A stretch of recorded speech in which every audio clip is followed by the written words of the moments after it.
YouTube. On se posait la question si on continue à partager maintenant qu'on fait plus le projet Bangerang, mais qu'on va lancer un nouveau projet. Et en fait, bah, on va continuer.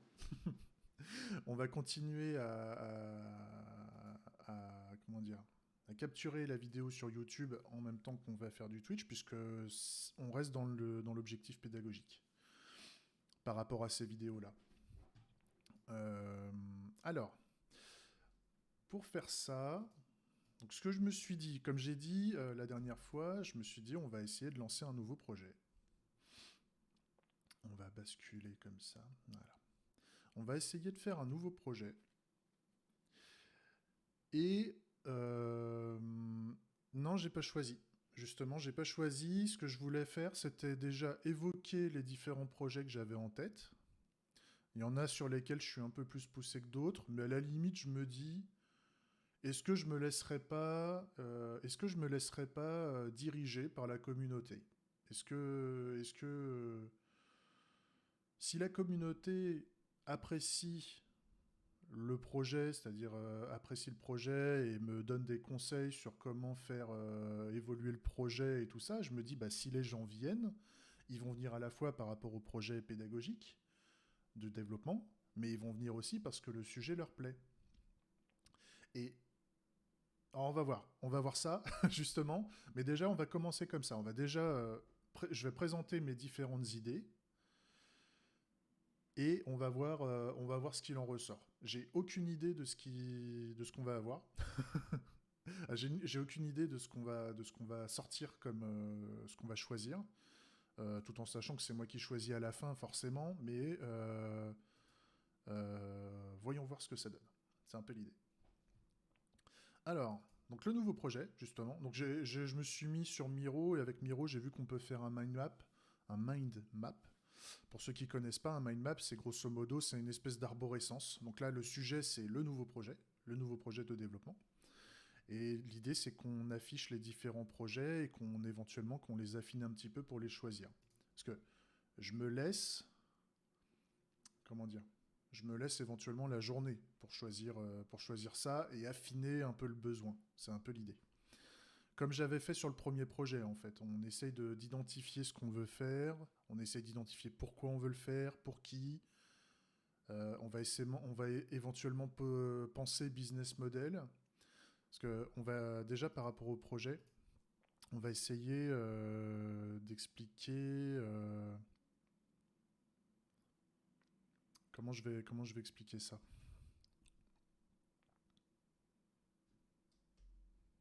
Euh, Déjà, on va le faire en français.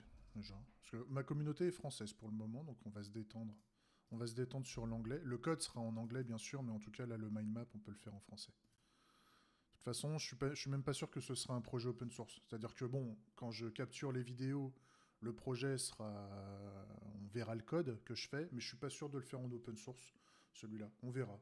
On verra. Si ça n'impacte pas le projet, je le mettrai en open source, mais c'est pas le sujet.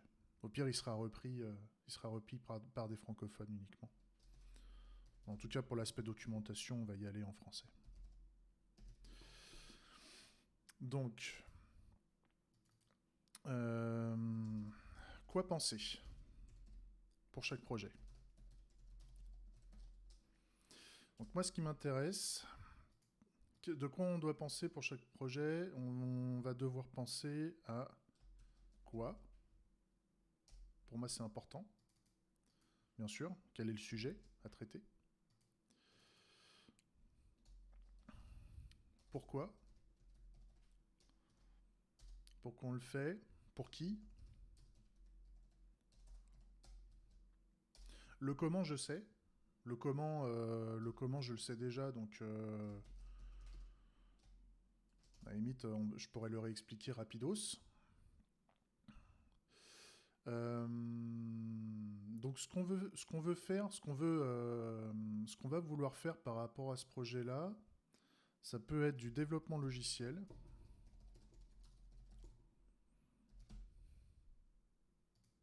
Ça me va bien.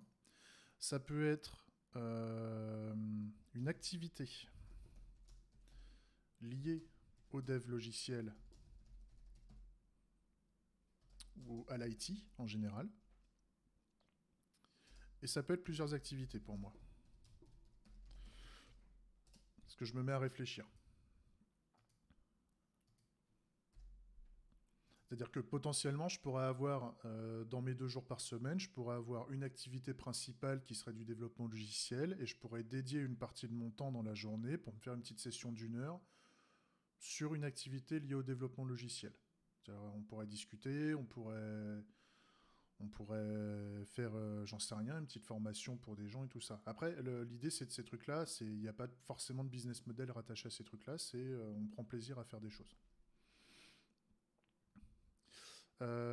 Pourquoi? Bah ça on va voir justement. Pourquoi? Ça va être en fonction du projet. Ça va être en fonction du projet. Par contre, ce qui est important, c'est prendre du plaisir.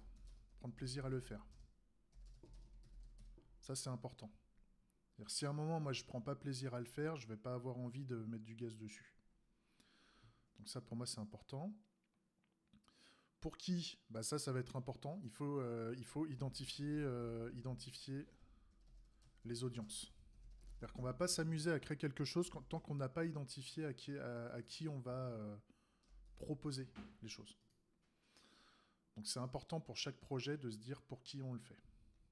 Comment? On va rester classique, c'est-à-dire qu'en fait on a plusieurs choses en fait. On a plusieurs outils qui sont disponibles. On a notre capacité de stream. Donc ça je compte le garder et l'utiliser. À la fois dans l'aspect pédagogique et éventuellement si on peut toucher nos audiences avec le stream ou des choses comme ça, si on peut faire intervenir les gens, surtout si on fait l'approche où on fait participer les gens à l'élaboration du logiciel sous forme de conseils et tout ça, ça serait bien qu'ils puissent rejoindre le stream et nous dire ce qu'ils ont envie. Comme ça pourrait nous permettre d'améliorer le logiciel en fonction du retour des audiences directement en live sur le stream. Ça pourrait être intéressant. On a nos méthodes de dev. On a nos méthodes de dev et ça, je compte continuer à les utiliser. Je ne me vois pas faire autrement aujourd'hui, je ne me vois pas faire du no-code, sauf sur un domaine du logiciel qui n'est pas critique au projet, ou en tout cas qui est là comme support ou qui est vraiment générique au projet. Je me vois pas, je pense par exemple à un gestionnaire d'identité ou l'infrastructure, le machin, on va pas réinventer la roue sur certains domaines si c'est pas notre cœur de métier. Par contre, sur le cœur de métier, notre différenciant, on va développer. Ça, je pense que ça va être indispensable. Donc ça, c'est cool. Je pense que j'ai fait le tour. Hein. L'idée, c'est de poser un peu tout ça. Et maintenant, on va y aller avec nos grandes idées. Donc, la première idée que j'avais en tête, est-ce que ça, éventuellement, je le mets voilà, ça, à la limite, je vais le mettre de ce côté-là. Et là, on va mettre les différents sujets. Donc, le premier sujet que j'avais en tête, c'était de faire un jeu vidéo. Qu'est-ce qui s'est passé? Hein? Allô? On va commencer avec un jeu vidéo. Et un jeu vidéo c'est-à-dire le jeu vidéo aurait une particularité pour moi. Après, c'est une idée. Hein. C'est grosso modo, c'est pour qui c'est si je mets un qui. Dans l'idée, ça serait pour le monde de l'e-sport, en fait. Ce que j'avais en tête, c'était de faire un jeu vidéo qui intègre de facto une capacité de pouvoir faire des sessions de compétition e-sport, en fait, intégrées directement. C'est-à-dire la capacité de pouvoir créer une compète. Voilà, la notion de tournoi, c'est ça. Mais d'être capable aux professionnels du jeu vidéo ou des personnes qui veulent devenir professionnels de jeux vidéo de pouvoir organiser des tournois et de pouvoir avoir du cash price sur ces tournois. Il va falloir qu'on voie l'aspect légalité du bignou machin, mais bon, grosso modo, on a les tournois de poker en ligne qui existent. Ça existe, hein, mais bon, on va dire c'est des jeux d'argent où tu vas miser etc. Là, l'idée, c'est pas qu'il y ait des systèmes de mise et tout, c'est que dans l'idée, il y a un tournoi qui se crée, il y a un droit d'entrée pour participer au tournoi, et on peut créer des tournois différents avec différents cash price et systèmes d'entrée et une différente quantité de compétiteurs, on va dire. Et une fois qu'on a payé le droit d'entrée, on participe au tournoi et le gagnant ou les gagnants, enfin on verra ce qu'on fait, vont pouvoir gagner, toucher le cash price en fait. Et ça, je voudrais que ce soit intégré directement au jeu. Je me vois pas faire quelque chose par-dessus Aujourd'hui, quand je regarde dans le monde de l'e-sport, on a les jeux qui existent, qui n'est pas spécialement fait pour l'e-sport, mais en tout cas qui pourrait, qui est renommé pour être un bon jeu pour faire du sport dessus. Et on a des mecs qui organisent des sessions de e-sport par-dessus, en fait.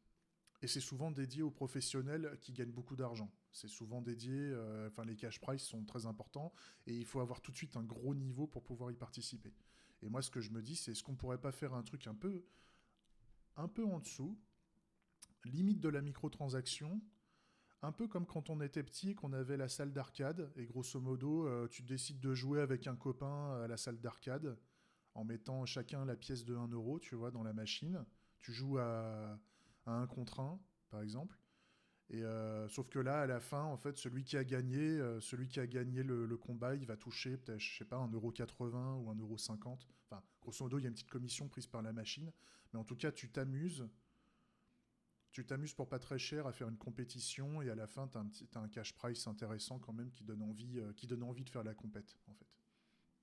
En plus de la joie de faire de la compète, tu vas avoir la notion de cash price. Je trouverais ça intéressant de creuser le sujet. Il y a sûrement des jeux qui sont déjà créés comme ça, mais de tête, j'en vois pas, en fait. Mais je pense qu'il y a des mecs qui sont en train de préparer des choses là-dessus, où il y a peut-être déjà des jeux qui existent et qui ont ça d'intégrer. Donc ça, c'est le premier projet. On va le creuser après, hein, mais là, l'idée, c'est qu'on couche un peu le sujet. Donc si je reprends un peu, donc là on a le qui, on a un comment, donc c'est quoi? Grosso modo, c'est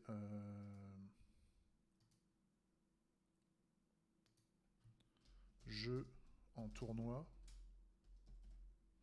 arène,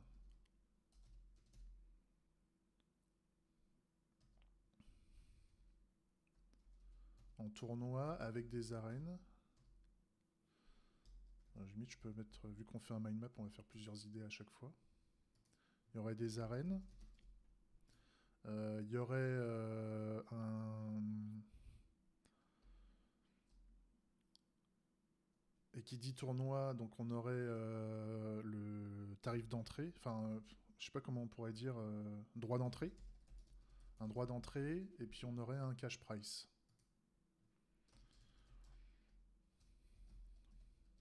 Et donc derrière, quand on a cette idée-là, on pourrait aussi faire le gestionnaire le sponsor, en fait. Il y a de la gestion de sponsor, en fait, qui pourrait organiser des tournois eux-mêmes et inviter des joueurs et tout ça. Enfin, ça serait un peu l'idée.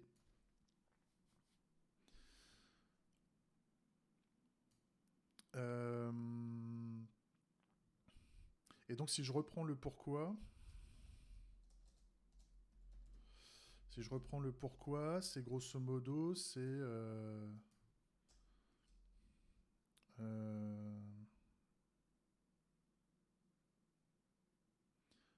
un peu, c'est la salle d'arcade en fait.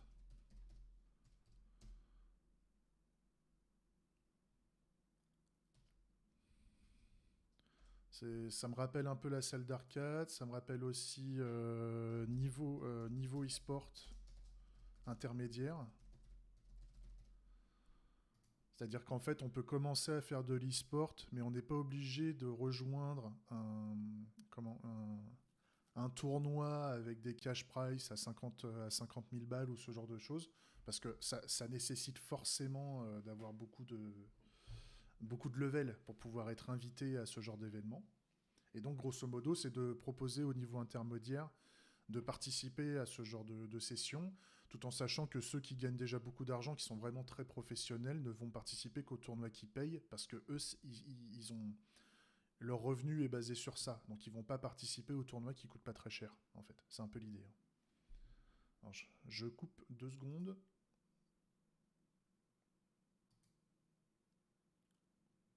Je me rends compte que le micro, que j'étais en mute depuis tout à l'heure. Le micro, il était mute. Je me souviens plus.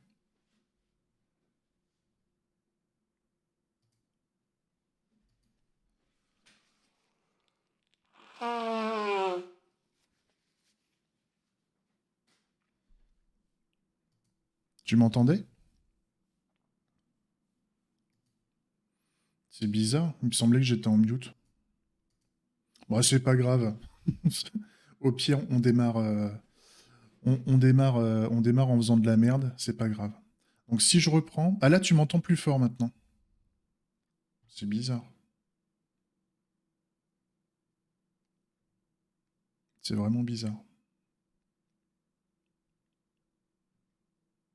Ah, attends. J'avais peut-être la webcam aussi.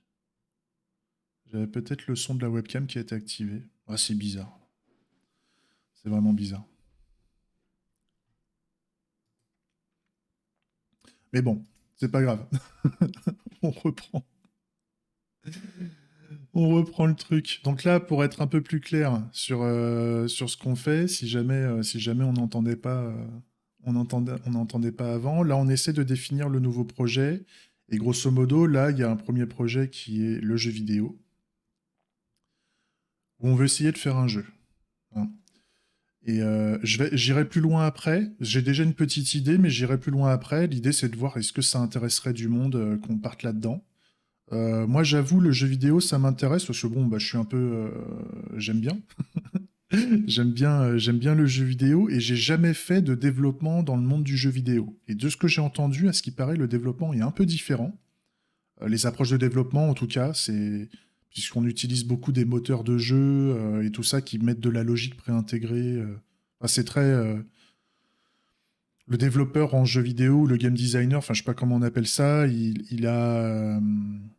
fait un travail un peu différent à ce qui paraît du développement classique, du développement logiciel classique, un peu plus général.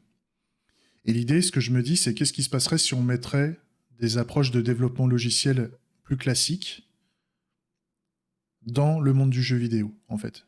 À savoir mettre de l'abstraction, de la cleanarchy, d'essayer de voir comment de créer des gestionnaires d'événements. C'est des choses que j'ai jamais vraiment fait, donc c'est-à-dire la notion de euh, au lieu de faire un couplage fort entre les différentes entités, d'être capable d'envoyer des messages au travers des entités, mais des messages de façon asynchrone, c'est-à-dire grosso modo, il s'est passé quelque chose au niveau du jeu, ben on va publier un message quelque part. Et ceux qui sont abonnés à ce message-là, ceux qui sont en écoute, vont se réveiller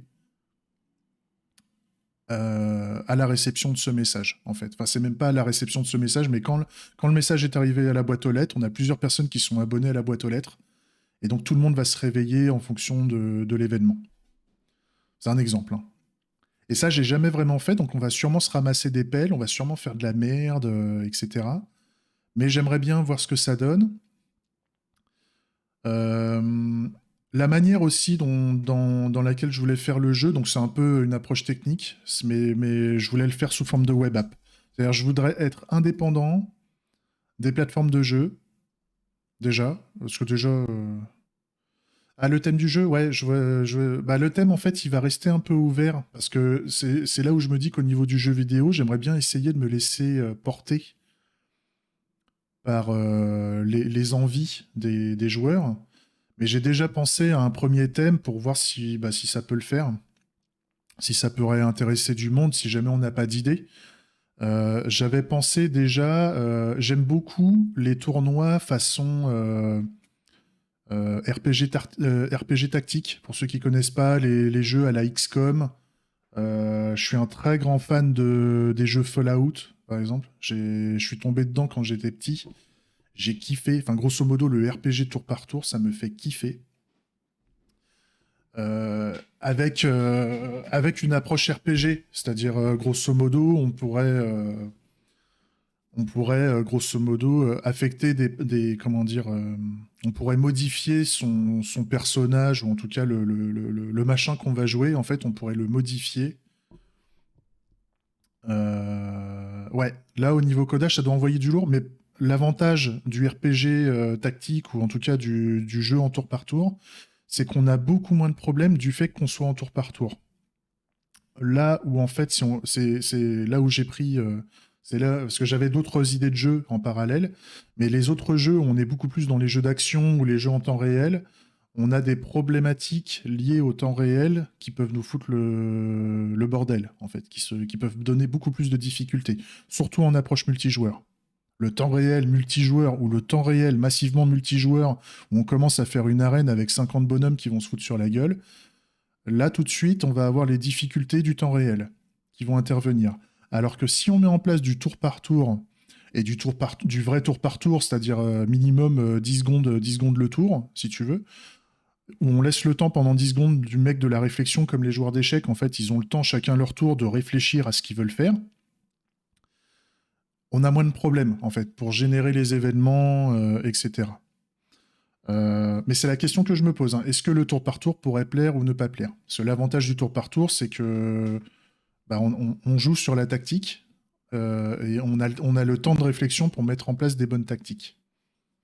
Et on rajouterait des mécaniques de gameplay intéressantes ou pas intéressantes, il faut voir dans le temps en fonction de ce qu'on développe. Mais en tout cas, on ferait évoluer le gameplay, quitte à ce qu'on fasse évoluer le jeu, enfin, ou en tout cas la plateforme, en créant à terme éventuellement plusieurs jeux.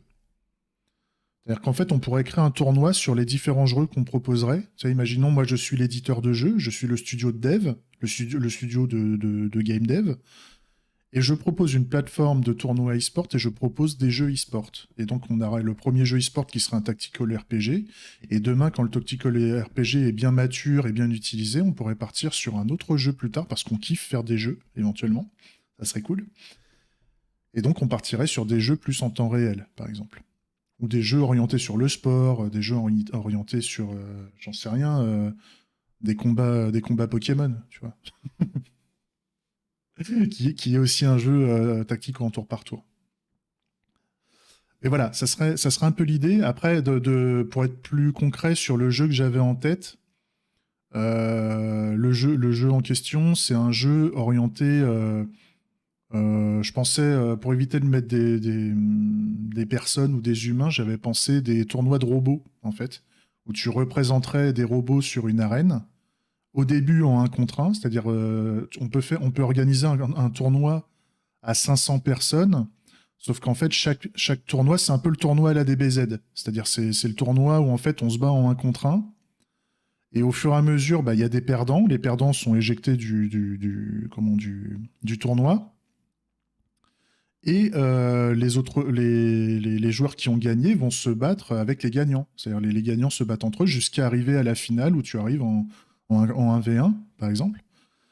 Et donc tu te retrouves aussi, par exemple, si tout le monde payait le droit d'entrée à 1 euro, tu te retrouves avec un cash price, non pas à 500 euros, mais peut-être à 450. Comme ça, la plateforme prend une petite commission sur le cash price. Tu vois, ça permet de faire tourner la boîte à moula, tu vois. Mais le gagnant va toucher 450 balles en ayant joué une partie comme quand tu joues en salle d'arcade. Quand tu étais petit, que tu jouais en salle d'arcade, tu mettais 1 euro dans la machine d'arcade, c'était plaisant, quoi. Et moi, j'aimerais bien retrouver cet esprit-là. Tu te dis, allez, je me ferais bien un petit jeu d'arcade, une petite session arcade en mettant de la microtransaction, quoi, du 50 centimes, 1 euro ou un truc comme ça. Et tu fais un tournoi, et grosso modo, un combat de tournoi, ça va durer, j'en sais rien, peut-être une demi-heure. Et si donc tu es très bon, tu vas te taper un tournoi qui va durer plusieurs heures.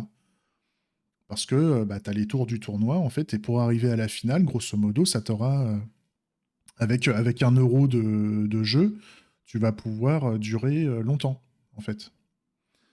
Et à terme, toucher 450 balles. C'est un peu l'idée, quoi. Enfin, là, je réinvente rien, c'est juste que... Je réinvente rien, c'est juste qu'en fait, personne le fait, ce genre de truc. Personne n'organise ça parce que les microtransactions, c'est chiant. Les microtransactions, c'est pas ce qui fait gagner de l'argent et tout ça. Et là, moi, ce que je me dis, c'est que je veux donner une part de fun aux gens qui veulent faire des tournois. C'est leur kiff, en fait, de faire du gaming tournoi. Mais j'ai pas envie de les ruiner non plus, tu vois. Donc, comment on peut faire des tournois où tu peux gagner de l'argent et bien t'éclater pendant plusieurs heures avec un aspect compétition, mais tout en évitant de mettre 500 balles pour rentrer dans le tournoi. Et le problème du poker, c'est pareil. Le poker, quand tu mets 1 euro sur la table, une partie de poker, potentiellement, ça dure pas très, enfin, ça dure pas très longtemps. Ça peut durer quelques heures en fonction du tournoi. Mais quand tu mets 1 euro, en général, tu vas jouer vite et tout ça. Alors que là, tu as les tournois jeu au tour par tour, etc. Et donc, si je reviens sur le jeu, on aurait donc des combats en 1v1, voire même plus tard, on pourrait faire des combats en équipe. Enfin, on pourrait changer légèrement les règles, où on pourrait faire genre du Smash Bros Melee, où en mode on est tous les uns contre les autres, et que le meilleur gagne pendant les sessions, tu vois, genre du 4, enfin, pas du 4 contre 4, mais du 1 contre 4. Grosso modo, chacun, il y a 4 joueurs, et chacun doit tuer les autres joueurs pour accélérer le combat. Et grosso modo, il y a deux façons de gagner. C'était vraiment de représenter un peu notre PC. Notre PC, en fait, va émettre des choses au tournoi, un peu comme si on faisait du combat de robots télécommandé. Sauf que là, les robots, au lieu de balancer des balles dans les buts, là, comme on voit, là, les tournois de robots à la téloche, là, et, les robots sont autonomes ou pilotés, je sais plus, mais grosso modo, bon, ils ont deux, trois petites scies, ils ont des feux d'artifice, des machins, enfin des petits cacas. Là, l'idée, c'est qu'on ait des robots avec des lance-missiles, des traillettes, des boucliers, de l'armure, des types de balles différentes, etc., etc., qu'on peut customiser. C'est-à-dire qu'au début, on aurait un peu comme ceux qui connaissent MechWarrior, ceux qui aiment bien les jeux de robots, les combats de mecha. T'as un jeu qui s'appelle MechWarrior où en fait tu vas choisir les armes que tu veux, t'as un certain nombre de points en démarrage de combat et tu choisis l'équipement que tu veux te mettre, grosso modo. Plus de blindage, d'attaque, plus de machin, plus de mobilité et tout ça. Et pour pouvoir gagner le combat, bah, soit tu défonces le robot adverse, soit tu défonces la tour de transmission du joueur. C'est-à-dire que la tour de transmission, c'est une espèce de. C'est un peu comme la capture de drapeau ou ce genre de conneries. C'est-à-dire que tu as la tour de transmission qui est fixe, et chacun a un robot, et le but du robot, c'est de défoncer la tour de l'autre ou le robot de l'autre, mais tout en défendant, tout en défendant sa tour de transmission, en fait. Et donc ça invite à vouloir attaquer, plutôt que de rester dans son camp, et tout en sachant que quand le tournoi se termine, à la fin, si on a un match nul, les deux sont éliminés, par exemple. Ça peut arriver. Et surtout, celui qui gagne le tournoi, c'est par exemple, c'est pas la santé du robot, c'est la santé de la tour. C'est la santé de la tour de transmission, par exemple, si un truc comme ça. Ouais, toutes mes hauts. Donc on aurait ce genre de combat où bah, je trouve que ça peut être assez intéressant. Ça peut être assez intéressant et l'idée c'est qu'on fasse évoluer le jeu en fonction des retours des joueurs, hein. C'est-à-dire qu'au début on va faire des règles extrêmement simples. C'est-à-dire que le jeu là, on va utiliser, si je remets du comment là, on va remettre du comment ici, parce que c'est important. C'est qu'on explique bien aux joueurs, c'est qu'on est en mode itératif. Itératif. Euh, Si je remets un jeu de robot. Tac. Jeu de robot. Combat de robot en tour par tour. Pour commencer, hein, c'est l'idée principale.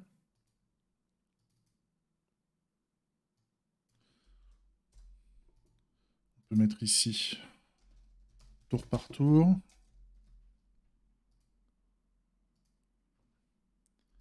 Détruire.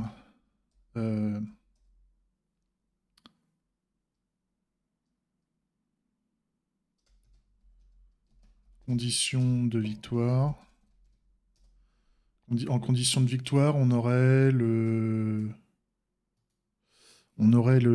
Comment ça s'appelle? Détruire le robot.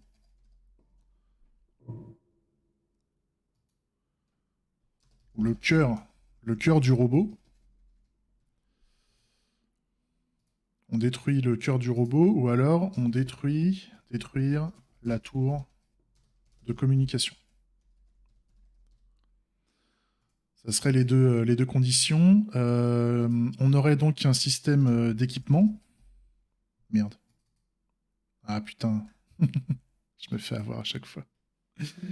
On aurait donc de l'équipement. Équipement de robot. Et donc on pourrait éventuellement mettre des armes. Armure. De la protection. Et je viserais plusieurs types de protection. Ça, j'aime beaucoup. On aurait une protection de type bouclier et ou armure, par exemple. Ça serait intéressant. Et donc on aurait des armes qui seraient différentes munitions ou munitions custom. C'est-à-dire qu'en fait, on pourrait modifier les armes pour qu'elles soient plus puissantes ou qu'elles tirent plus loin ou qu'elles tirent en rafale, enfin j'en sais rien, des trucs. Et on pourrait éventuellement ou alors juste modifier le système de munitions pour qu'elles soient soit plus adaptées au bouclier, soit à l'armure. Pardon. Donc ça pourrait être intéressant. Après, c'est pareil, c'est des features, ça va prendre du temps à développer, donc au début, ça n'y sera pas, et je veux pas trop creuser là-dedans. Là, c'est l'aspect un peu vision, mais j'ai pas envie de trop creuser parce que il faut le faire, tout ça. Donc on va déjà commencer soft. C'est-à-dire qu'au début, on n'aurait pas de protection, pas de bouclier, on aurait juste des points de vie. Et au début, l'arme est fixe, et après, le but, justement, c'est que à la fin du combat, on peut scraper. On pourrait récolter les ressources du combat. Et donc, grosso modo, si la tour est détruite, toutes les ressources,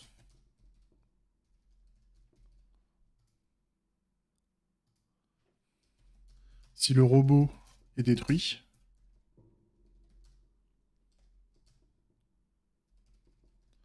on a des ressources partielles, ou grosso modo, on n'aurait que les ressources qui n'auraient pas été détruites du robot. Grosso modo, plus on défonce le robot adverse, plus le robot adverse moins le robot adverse a des pièces récupérables, en fait. L'idée, c'est qu'on puisse récupérer les pièces du robot du combat, en fait. Ça serait peut-être plus ça. Récupérer les pièces du robot. Et donc là, ce qui est intéressant, c'est qu'en fait, vu qu'on aurait des systèmes de tournois, avec justement, on va grimper dans le tournoi au fur et à mesure qu'on gagne. Au début, on est un petit robot merdique, et tout le monde a un petit robot merdique avec un nombre de points. Éventuellement, au démarrage du tournoi, on a un temps de préparation où chacun a, j'en sais rien, 500 points pour faire son robot. Donc, ils vont faire leur petit robot, mais à la fin, si on arrive à bientôt récupérer un maximum de pièces, on se retrouve avec des Gundam, quoi, derrière. C'est-à-dire qu'on se retrouve avec des robots hyper puissants et on aurait des gros... On commence avec des combats de souris et on arrive à la fin avec un combat en 1v1 entre Godzilla et King Kong, en fait. Où là, au niveau des armes, au niveau des équipements, des bordels, les quantités de boucliers, les quantités d'armure deviennent totalement dingues. Et on aurait éventuellement la capacité, je pense, de... Au niveau des robots, qu'est-ce que j'avais pensé faire? Ah oui, de mettre aussi genre du capteur, des systèmes de capteurs, par exemple, ou des systèmes de reméo, des systèmes éventuellement de camouflage.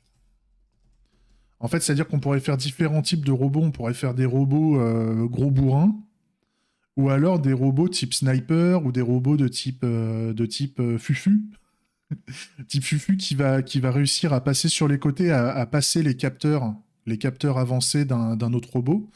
Il n'est pas détecté, et tant qu'il n'attaque pas, il n'est pas détecté, et donc il arrive à se faufiler derrière et à dégommer la tour de transmission.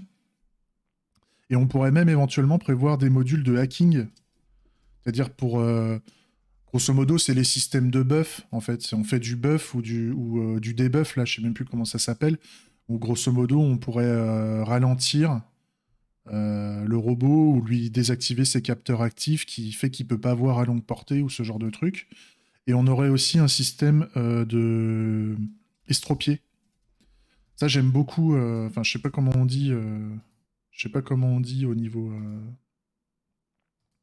Mais grosso modo, on pourrait faire du tir. Vu que c'est du tour par tour, quand un robot va vouloir tirer sur le robot d'en face, on pourrait faire du tir ciblé. Et par exemple, essayer de lui détruire son arme ou essayer de lui détruire, de lui détruire les jambes ou un truc comme ça. Ça pourrait être intéressant de faire ça. Grosso modo, j'immobilise le robot et vu que je l'ai immobilisé, bah, je peux me barrer. Enfin, même sans l'immobiliser, c'est-à-dire le robot, je lui détruis une patte, le robot d'en face ne peut plus courir et il peut que marcher. Et quand il marche, ça lui coûte des points d'action plus importants, on va dire, que s'il était en bonne santé. Et donc, ça te permettrait à toi d'aller courir derrière pour aller défoncer sa tour de communication. Parce que vous êtes tous les deux éloignés. Il y aurait tout un délire là-dessus. Bien sûr, après, il va falloir penser à équilibrer le jeu, hein. Ouais, je vais loin en fait. L'idée, c'est pareil. Est-ce qu'on va faire tout ça tout de suite? Bien sûr que non. En fait, c'est pour ça. Au niveau du comment, on y va en approche itérative, hein. C'est-à-dire qu'au début, on va commencer petit kiki. Tout le monde a la même arme. Tout le monde il n'y a pas de point d'armure, il n'y a pas de bouclier, il y a juste des points de vie. Et on commence tranquille, tu vois. Ouais, en fait, c'est en discutant, c'est-à-dire tu réfléchis à ton idée, et puis bah tu vois ce qui se fait ailleurs, tu vois qu'est-ce que toi tu aimerais voir dans un jeu vidéo, et donc vu que tu es un joueur, bah forcément tu vas te poser des questions en fait. Tu vas te poser des questions. Mais grosso modo, voilà, on aurait tout ça, et là où Mao, je crois que t'étais pas encore connecté. L'idée, c'est aussi de faire, vu que tu vas pouvoir récupérer les équipements à terme des robots que tu as flingués, si tu as réussi à défoncer la tour de communication et que tu as réussi à récupérer donc un maximum de pièces du robot, tu vas pouvoir réutiliser ces pièces pour le combat suivant. C'est-à-dire qu'au début, tu commences, c'est ce que je disais, tu commences en combattant en mode petit kiki, tu vois, dans le jeu. Dans les premiers combats, t'es rien du tout, t'es un tout petit robot, et à la fin, vu que t'as avancé t'as fait une dizaine de combats pour arriver à la finale, c'est des gros combats de Gundam énormes, en fait. Avec de la puissance de feu énorme, avec beaucoup de protection, beaucoup de machins, ou alors beaucoup de trucs de hacking, de bidule, quoi. À terme, hein, bien sûr. Donc ça, c'est la première idée. On va avancer, on va essayer de voir la deuxième idée. Donc là, c'était l'idée jeu vidéo. Et pareil, le jeu de combat de robot, on n'est pas obligé de dire qu'on partirait là-dessus. On pourrait faire un autre jeu. Pourquoi il a mis le jeu de combat de robot dans la web app, lui? Comment il a fait ça, lui? Ouais, voilà. Non. Oui, voilà. Non, c'est au niveau du quoi qu'il fallait que je le lis. Voilà. J'ai fait un bordel. J'aurais jamais dû. Vas-y, redescends-moi tout ça. Tranquille. Ouais, en fait, c'est en fonction des combats que tu auras eu, et puis en fonction de comment les tactiques évoluent au niveau du jeu. C'est-à-dire qu'au début, tu commences avec ton robot, tu as un nombre de points. ou un nombre de, je sais pas, une espèce de monnaie ou un nombre de pièces générales. Tu vas équiper ton robot avec les différentes pièces au début, tu vas mettre un peu plus de défense, un peu plus d'attaque, machin. Et après, quand tu vas gagner des combats, l'autre joueur d'en face a lui-même fait son propre robot. Et donc, quand tu vas le flinguer, déjà, quand tu vas défoncer le robot en direct, tu vas lui casser ses pièces. Donc, ça va être des pièces que tu vas récupérer en moins, grosso modo. Et si tu arrives à défoncer la tour de communication, tu arrives à récupérer un maximum de pièces. C'est un truc, un délire un peu comme ça. Mais grosso modo, plus tu défonces le robot d'en face, moins tu pourras récupérer de pièces parce que les pièces seront endommagées. Un espèce de délire dans ce goût-là. Et donc l'idée après, c'est que à la fin du combat, tu vas pouvoir récupérer les pièces du robot et tu vas pouvoir les réutiliser pour le match d'après. Et donc si le mec d'en face a mis beaucoup de défense mais pas d'attaque, bah toi tu vas pouvoir t'équiper beaucoup d'équipements de défense. Ou alors on mettra une fonctionnalité éventuellement de conversion des équipements de défense pour les convertir en équipements d'attaque, mais au détriment on va dire, d'une perte d'équipement. C'est-à-dire quand tu convertis, j'en sais rien, tu convertis un bouclier en grenade, bah, tu vas pour deux boucliers, tu vas avoir une grenade. Tu vas pas avoir deux grenades. Tu vois. C'est un peu un délire comme ça. Et donc à la fin, tu te retrouves à assembler ton robot en fonction des combats précédents que tu as fait et en fonction des choix de combats qu'ont fait les autres. Ce qui fait que chaque combat, chaque tournoi sera légèrement différent et chacun aura sa tactique, tu vois. Je trouverais ça intéressant. Ou alors on part pas dans ce délire-là, on fait de l'e-sport classique, c'est-à-dire à chaque combat, tout le monde a le même équipement et donc c'est la tactique brute. Tu peux pas customiser ton robot. Mais je trouverais ça intéressant, vu que tu fais du combat 1v1, de pouvoir faire bah, ta propre stratégie, en fait. Et donc de faire des stratégies riches. Parce que l'idée, c'est que si tu fais des stratégies extrêmement simples en termes de règles, tu vas beaucoup jouer avec le hasard. Et ça, moi, ça m'emmerde. J'aime bien qu'il y ait des gens qui font des belles tactiques et qui ne jouent pas au hasard, en fait, du truc. Après, ça, c'est ma vision des choses. Ouais, et donc, pour pouvoir faire de la stratégie, il faut mettre beaucoup d'éléments différents, je pense, hein. Il faut mettre beaucoup d'éléments différents de customisation pour customiser ta stratégie. Au lieu de faire juste du est-ce que j'attaque ou est-ce que je défends, ça c'est la base. Mais après, c'est est-ce que j'attaque, je défends, mais en même temps, je peux hacker, mais en même temps, il faut que je pense à récupérer les pièces pour les combats d'après, etc., etc. Et des fois, tu vas tomber dans des combats où tu auras bien voulu récupérer les pièces, sauf que tu manques de temps et tu n'arrives pas à atteindre la tour de communication à détruire, etc. Et donc tu vas te retrouver à être obligé de détruire le robot en face de toi. Et donc tu vas récupérer moins de pièces. Tu vas avoir des pièces détachées pétées où tu auras besoin de les convertir en pièces neuves, grosso modo, pour équiper ton propre robot. Et la conversion de la pièce détachée pétée en pièces neuves, en pièces d'équipement neuves, va avoir un coût de conversion que tu n'aurais pas eu si tu aurais détruit la tour de communication et que tu aurais récupéré les pièces existantes du robot que tu aurais pété, en fait. Tout un délire un peu comme ça. Un truc, il faut que je sois agressif, mais pas trop agressif, pour pouvoir être plus agressif plus tard. Un espèce de délire dans ce goût-là, en fait.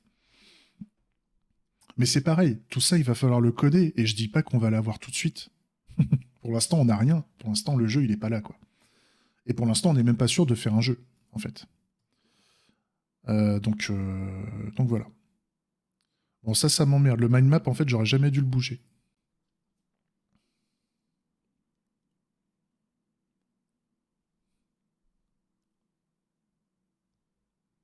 Alors, je viens d'avoir 2 messages. Nadeo fait des jeux avec des règles très simples. Et il n'y a pas du tout de hasard. C'est du pur skill, mais ce sont pas des jeux de... Oui, oui, oui, je suis d'accord. Mais en fait, il y a des jeux comme ça, il y a même des FPS orientés e-sport, où en fait, chaque personnage est identique. Il y a le même flingue, il y a les mêmes capacités de saut, de machin, et donc comme tu dis, c'est le pur skill.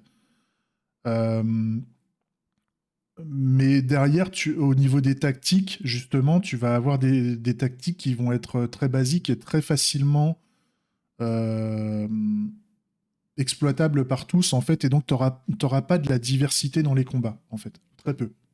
Surtout quand tu as identifié les tactiques qui marchent. En général, on voit beaucoup des patterns de tactiques qui se rejouent quasiment tout le temps, et donc après, ça fait que les combats sont pas variés, en fait.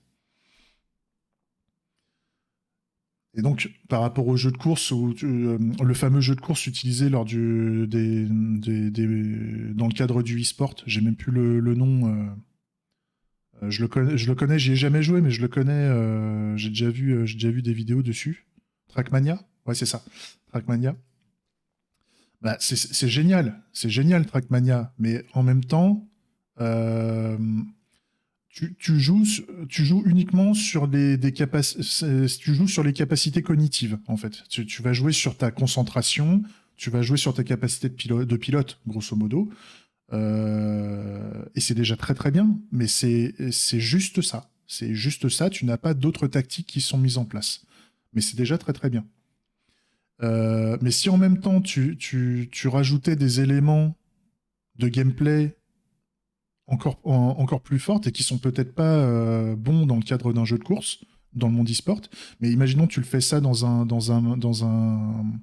un RPG tactique e-sport où tu peux faire des tournois ou alors si jamais tu le fais, j'en sais rien, dans des jeux de combat d'arcade, là, tu sais, j'ai même plus un Street Fighter, tu vois, tu fais les combats à la Dragon Ball, des combats en 1v1 à la Dragon Ball, et plus le joueur réussit des combats, plus il va prendre du skill ou du point d'expérience ou ce que tu veux, et à la fin, tu te retrouves non pas à avoir un combat à la Trunk, enfin pas à la Trunk, un petit combat à la Krillin versus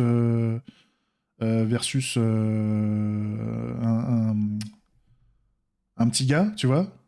Et à la fin, tu démarres Krillin et à la fin, tu termines en Super Saiyan 5 Vénère Godzilla, tu vois. Et donc, ça serait rigolo. Ça serait rigolo de partir là-dessus. Tout en sachant que si jamais, si t'arrives pas à dépasser, à avancer dans les combats, tu resteras toujours Krillin, en fait. Même si j'adore Krillin. Et ça, voilà. Ça, c'est la première idée. Et potentiellement, c'est une mauvaise idée. C'est pour ça on se laisserait un peu diriger par ce que veulent les joueurs, en fait. À quoi ils veulent jouer. Avec quoi ils souhaiteraient faire des tournois. En fait, l'idée principale, c'est d'essayer d'organiser des tournois intégrés dans l'application. Le mode gratuit, grosso modo, c'est l'entraînement. Tu fais des combats 1v1 en mode entraînement. Il n'y a pas d'argent en jeu, mais tu t'entraînes, en fait. Ah, ça peut être super ambitieux, mais en fait, l'idée, c'est que tu commences petit, hein. L'idée, tu commences petit, tu commences déjà avec une arène, une capacité de faire des combats 1v1, une capacité d'organiser un tournoi, et ensuite, tu vas enrichir le gameplay au fur et à mesure, comme tous les jeux en ligne, en fait, les jeux, les MMO, les bordels, tu vois bien que ils ont une espèce d'approche incrémentale, sauf qu'ils ont des cycles de développement qui peuvent être un petit peu longs. Mais grosso modo, tu vas enrichir le jeu de règles de plus en plus élaborées.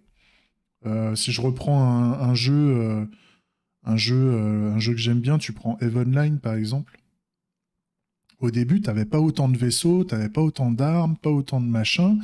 Et au fur et à mesure que le jeu évolue, même si déjà à l'origine il était déjà très très bien garni en termes de fonctionnalités de jeu, de gameplay, bah en fait, ils vont en rajouter de plus en plus au fur et à mesure, avec des vaisseaux toujours plus gros, avec des techniques de hacking différentes, patati patata.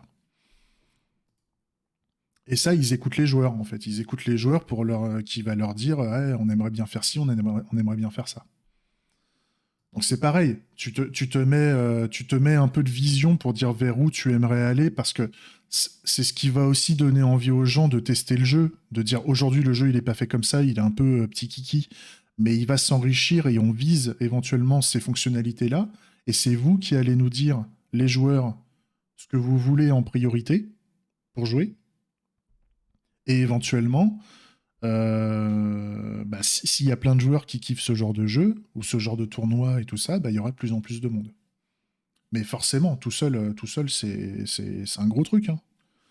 C'est un gros truc. Mais c'est pas dit que je resterai seul, parce que vu qu'il y aurait un business model derrière, avec les tournois, justement, où on pourrait gagner de l'argent, non pas en achetant le jeu, mais en faisant les tournois, parce que c'est un jeu à connotation e-sport. Et grosso modo, si on fait de l'entraînement, bah c'est bien, mais en fait, l'entraînement, c'est que les petits robots. L'entraînement, tu fais qu'un combat 1v1 avec le petit robot de base que tu vas équiper, mais c'est juste du 1v1 et c'est fini. En fait, il n'y a pas d'argent en jeu. Si tu veux vraiment jouer au jeu, en fait, il faut lancer un tournoi. Et donc, ça veut dire il faut mettre la pièce dans la machine à arcade, grosso modo, pour participer au petit tournoi. Tu vois? Enfin, c'est comme ça que j'imagine le truc. Mais potentiellement, je peux me tromper, potentiellement, ça ferait un flop, hein, ce genre de jeu. Donc, on n'est pas à l'abri. On n'est pas à l'abri de faire de la merde. Alors, l'autre idée que j'ai, euh, c'est ce que je disais tout à l'heure, c'est pas forcément, c'est un truc qui serait connexe à l'activité de développement que je ferais, c'est de faire un espèce une espèce de revue, non, c'est une espèce de journalisme, journalisme militant IT, si je devais simplifier le truc. Alors, le journalisme militant IT, grosso modo, bon, on a tous vécu nos petites histoires dans le monde de l'IT, je pense, dans notre boulot. Et aujourd'hui, personnellement, je trouve qu'on n'en parle pas assez. Et donc, je me dis, pourquoi pas prendre une journée, enfin, pas une journée, non, pardon. Pourquoi pas prendre une heure, peut-être une heure par jour. Tu vois, c'est un truc que je pourrais faire le soir, genre je m'engage, moi, à 19h, de 19h à 20h, on fait un espèce de journal un peu militant, hein, forcément, parce on va sortir des histoires normalement un peu pétées, où en fait on s'autorise en tant que journal militant, en fait, de raconter les histoires de gens qui veulent bien raconter leurs histoires de ce qui se passe dans leur boulot, en fait. Grosso modo, le mec, il a vécu une situation tellement pétée, le mec, il est tellement sur le cul, en bien ou en mal, qu'il veut le raconter de manière plus ou moins anonyme, hein, dans la boîte dans laquelle il bosse, ou lui-même, il va pas donner son nom, ou même il va juste m'envoyer son histoire et c'est moi qui la raconte, pour essayer de remettre un peu, de faire ressurgir à la surface ce qui se passe dans le monde de l'IT, en fait. Parce qu'on a l'impression, quand on écoute les histoires de ce qui se passe en France ou ailleurs, dans le monde de l'informatique, on trouve qu'il y a on entend beaucoup d'histoires, mais c'est beaucoup raconté par les dirigeants, et j'ai l'impression qu'il y a un filtre, en fait. Il y a un gros filtre entre les histoires et la réalité. Et donc, je me dis, pourquoi pas essayer de se faire le porte-parole, pas le porte-parole, mais en tout cas d'être capable d'être le porte-voix, en tout cas, et d'être un espèce de moyen de communication, de diffusion de ce qui se passe dans le monde de l'IT pour essayer de faire bouger les choses. Hein. C'est un peu l'idée. Qu'est-ce que tu disais, Zizou? T'aimes bien l'idée de tournoi? Ouais. Oui, en fait, on est sur l'aspect poker. Sauf que moi, je veux pas mettre en place des mises. C'est-à-dire qu'en fait, il y a juste l'entrée au tournoi, et donc après, tu ne vas pas miser. Tu vas pas miser, c'est vraiment de l'e-sport. Donc, c'est ta capacité tactique, mais sans système de mise. Tu vois, tu penses pas à ta mise, c'est beaucoup plus, c'est moins orienté jeu d'argent, en fait, dans l'idée. Même si tu as quand même le droit d'entrée au tournoi qui est payant pour avoir le business model et le système de cash price pour pouvoir donner envie. Parce que l'idée, c'est d'essayer de fournir une plateforme pour des joueurs qui veulent en faire leur métier de l'e-sport, donc au détriment des joueurs casus, un peu, qui, eux, ne vont peut-être pas avoir autant de skills. Mais en tout cas, même si tu es joueur et que tu n'as pas beaucoup de skills, tu peux quand même avoir un bon moment de jeu avec un joueur qui est plus expérimenté que toi et qui va peut-être gagner plus que toi. C'est sûr. Mais c'est aussi pour essayer d'apporter un business model dans le monde de l'e-sport. Intermédiaire au tournoi de e-sport vénère, en fait. Où tu as des cash price affolants, il faut être un joueur de foot pour pouvoir bien gagner ta vie. Là, l'idée, c'est qu'on essaie de faire plutôt le jeu pour la division régionale, tu vois. C'est-à-dire, tu pourrais peut-être en vivre un petit peu ou te faire un petit plaisir en gagnant un tournoi, mais t'as pas besoin d'être un LK pour pouvoir jouer, en fait, pour pouvoir être capable de participer au tournoi. Bah, en termes de niche, je sais pas, en fait. Tout ce que je veux, c'est me faire plaisir et je me dis, il y a des choses qui existent et il y a des choses qui n'existent pas, en fait.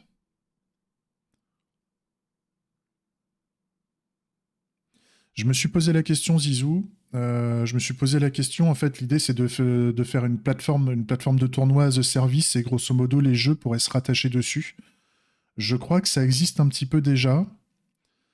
Euh, les jeux, en fait, sont tellement tous différents que, en termes d'API, j'ai peur que, tu sais, pour récupérer la notion de gagnant, de perdant, de machin, ça serait trop générique et j'ai peur de ne pas avoir assez de valeur ajoutée, en fait. Et mais j'y ai réfléchi aussi. J'y ai réfléchi aussi, mais en fait, je serais pas parce qu'en fait, il faudrait être capable de dire aux jeux qui veulent participer, d'être capable de se mapper avec les jeux existants. Et souvent, les jeux existants, ils vont peut-être pas vouloir qu'on se rattache à leurs API ou leurs trucs comme ça. Donc, grosso modo, ils ont pas d'API, ils ont peut-être pas envie d'en faire. Un peu particulier. Et puis, tu commences à jouer avec les droits d'auteur, tu commences à jouer voilà, avec les maisons d'édition. Voilà. Et donc, imaginons, je me rattache à un jeu à la Nintendo qui est édité par Nintendo, j'arrive à piquer les API et à prendre une quote-part à organiser des tournois sur un jeu Nintendo, Nintendo va m'emmerder juridiquement ou ce genre de conneries. Tu le sens. De toute façon, Nintendo ou d'autres éditeurs de jeux ont des réputations de si tu touches à leur jeu, tu te fais défoncer. Il y a toute une histoire là-dessus dans le monde du jeu vidéo. Ça a commencé dans les années 80 ou fin 70. Là, il y a eu des belles histoires juridiques là-dessus. C'était un enfer. Et, euh, et donc, je me dis, pourquoi pas ne pas faire son propre jeu, en fait. C'est-à-dire, tu gères toute la chaîne de valeur. C'est ça l'avantage. Quitte à commencer avec un jeu petit kiki. Hein. C'est-à-dire, à la limite, on peut même commencer avec un jeu, avec des jeux basiques de type le jeu des échecs, etc., etc. Mais j'ai envie aussi de me faire plaisir en tant que gamer, tu vois. C'est ce qu'on dit. Ouais, bah, t'as le Pong, le fameux Pong de Je cherche un dev, tu vois. Moi, c'était ce que j'avais proposé hein, quand on avait pensé aux idées. Là, j'avais participé au premier atelier où on voulait faire un jeu en Rust. C'était de faire le Pong, enfin, une plateforme d'arcade, une plateforme de jeu d'arcade où tu pourrais jouer à n'importe quel jeu fourni sur la plateforme d'arcade, mais tu payes en mode je mets une petite pièce. Tu vois, je mets la petite pièce quand même pour le mec qui fait les jeux d'arcade. C'était comme ça à l'époque, hein, les jeux d'arcade. Je suis allé au Japon il y a 2 ans. J'ai mis un peu plus de 10 balles, un peu plus de 10 euros ou 15 euros un House of the Dead. Le House of the Dead 4 pété du cul. J'ai passé 1 heure et demie. J'ai perdu à la fin, je suis pas allé jusqu'au bout, mais j'ai passé 1 heure et demie de plaisir. J'ai kiffé, hein. J'ai mis 15 balles dans ma session de jeu pendant 1 heure et demie. J'ai pris un plaisir, mais magique. Enfin, franchement, j'ai kiffé. J'ai kiffé. Le seul truc qui me manquait, c'était d'avoir un pote avec moi pour jouer avec moi, tu vois. Mais j'ai pris un plaisir. Et je me dis qu'il y a d'autres joueurs qui voudraient prendre ce genre de plaisir là aussi, quoi.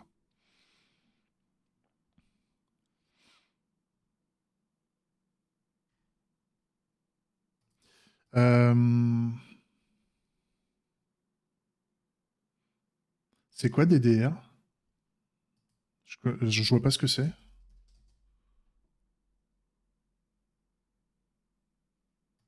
DDR Game. Ah, Dance Dance. Ah oui. Ah oui, Dance Dance Revolution. Oui. Ah oui. Ah oui. J'ai vu des vidéos de mecs qui sont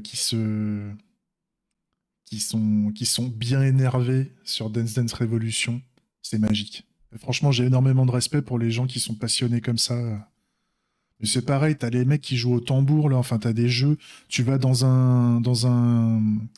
J'ai même plus les noms au Japon de ces endroits-là. Enfin, c'est les Sega, quoi, les Sega Game Center et tout ça. Tu vois des mecs en costard cravate, des salaryman à 15 heures. Les mecs, ils sont. Et tu sens que ça fait genre 2 heures qu'ils sont là.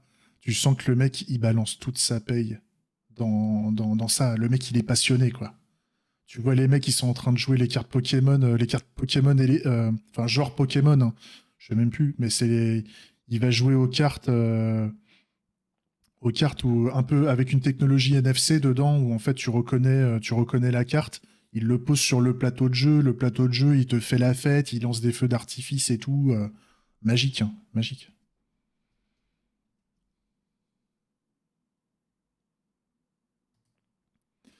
Donc le journalisme militant IT, dans l'idée, c'est donc on va raconter des histoires de ce qui se passe en tant qu'informaticien au travail. Donc l'idée, c'est qu'on raconte ce qui se passe bien, ce qui se passe mal, et de garantir un anonymat par rapport aux sources. C'est-à-dire si quelqu'un veut que je raconte quelque chose, mais que lui, justement, il veut garder son anonymat, parce que voilà, il peut avoir peur des représailles derrière, bah, c'est d'être capable éventuellement de raconter ses histoires. Ça peut être un peu dangereux pour moi aussi. Il peut y avoir du danger parce que grosso modo, si je me mets à raconter des trucs et avoir la casquette du mec qui fout le sbeul dans le monde de l'IT en France, je vais avoir des problèmes pour trouver du taf moi-même, je pense. Donc, à voir. À voir, en fait, hein. Moi, j'aimerais bien, mais il faut qu'on voie justement si. Je sais pas comment. Pour mon activité. Mais j'aimerais bien parce qu'en même temps, je trouve ça fair play, en fait. Ouais, c'est un métier, hein, le journaliste, hein. Je suis d'accord. Je suis d'accord. Mais en même temps, c'est bizarre, en fait. Quand je regarde des articles sur le monde IT, on voit beaucoup. Bon, il y a des articles un peu, des fois, qui vont un peu vénère. Mais par contre, c'est toujours tout doux. C'est souvent tout doux. Et puis bon, les informaticiens, ils sont gentils. Les informaticiens, ils posent pas de problème. Ils sont très bien payés. Tout va bien. C'est et quand je parle avec les collègues ou quand je parle après en off ou des trucs comme ça ou quand on regarde sur les Slack et tout ça, on tend un peu l'oreille. Il se passe des trucs de malade. Et on n'en entend pas parler, en fait. Les gens n'en entendent pas parler. Donc je me dis, est-ce qu'on pourrait pas essayer de fournir un espèce de sas de sécurité par rapport à ces histoires-là pour que ça se sache, sans forcément que ça puisse impacter les gens directement, en fait, pour les protéger, en fait. C'est ce que je me dis. Et on parle des sujets justement, on se dit, bah, qu'est-ce qu'il faudrait faire, comment on pourrait conseiller, ou ce genre de choses.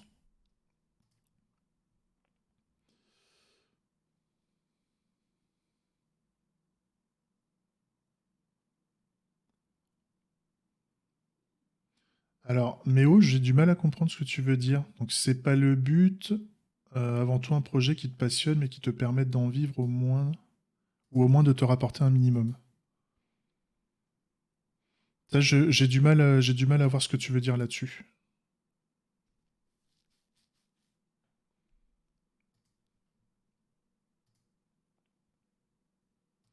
Et en parallèle de ça, en parallèle, si tu as le temps de me répondre, ah oui, oui, oui, oui, je vois ce que tu veux dire. Bah oui, c'est ça en fait. Parce que le problème, c'est que justement, c'est ça. C'est est-ce qu'on commence à mettre le pied là-dedans? Parce que après, imaginons ce truc-là d'école. Si le journalisme militant IT fonctionne, après, éventuellement, tu peux il peut y avoir un business model au cul, forcément. C'est-à-dire que si à un moment tu te mouilles là-dessus, tu peux éventuellement, tu sais, faire un peu comme le média ou ce genre de truc.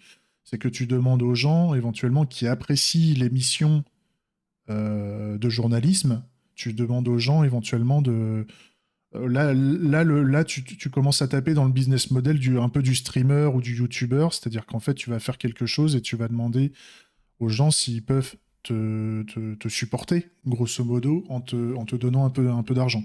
Tu vois. Si jamais, justement, tu te retrouves dans la merde financière.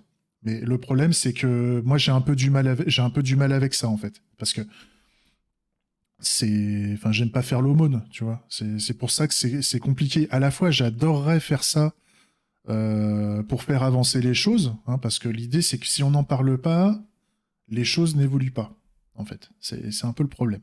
Donc, l'idée, c'est d'essayer de faire le porte-voix pour essayer de faire avancer les choses. Mais en même temps, si tu ne peux plus, si tu peux plus vivre en ayant fait ça, pardon, tu vas avoir des problèmes. Donc c'est pour ça que je me vois pas le faire H24 pour le moment euh, parce que je me vois pas en vivre pour le moment de ça, sauf si les gens se mettent à participer. Et il faut déjà avoir une audience énorme pour pouvoir y participer en fait. Ouais, c'est ça. C'est-à-dire qu'il faudra, voilà, je suis d'accord. C'est-à-dire qu'en fait, t'as le militant, on va dire, comment, ou le journalisme qui fait ça bénévolement, en fait. C'est une action bénévole. Le mec, il a déjà un revenu à côté, et donc il ne compte pas vivre de cette activité-là.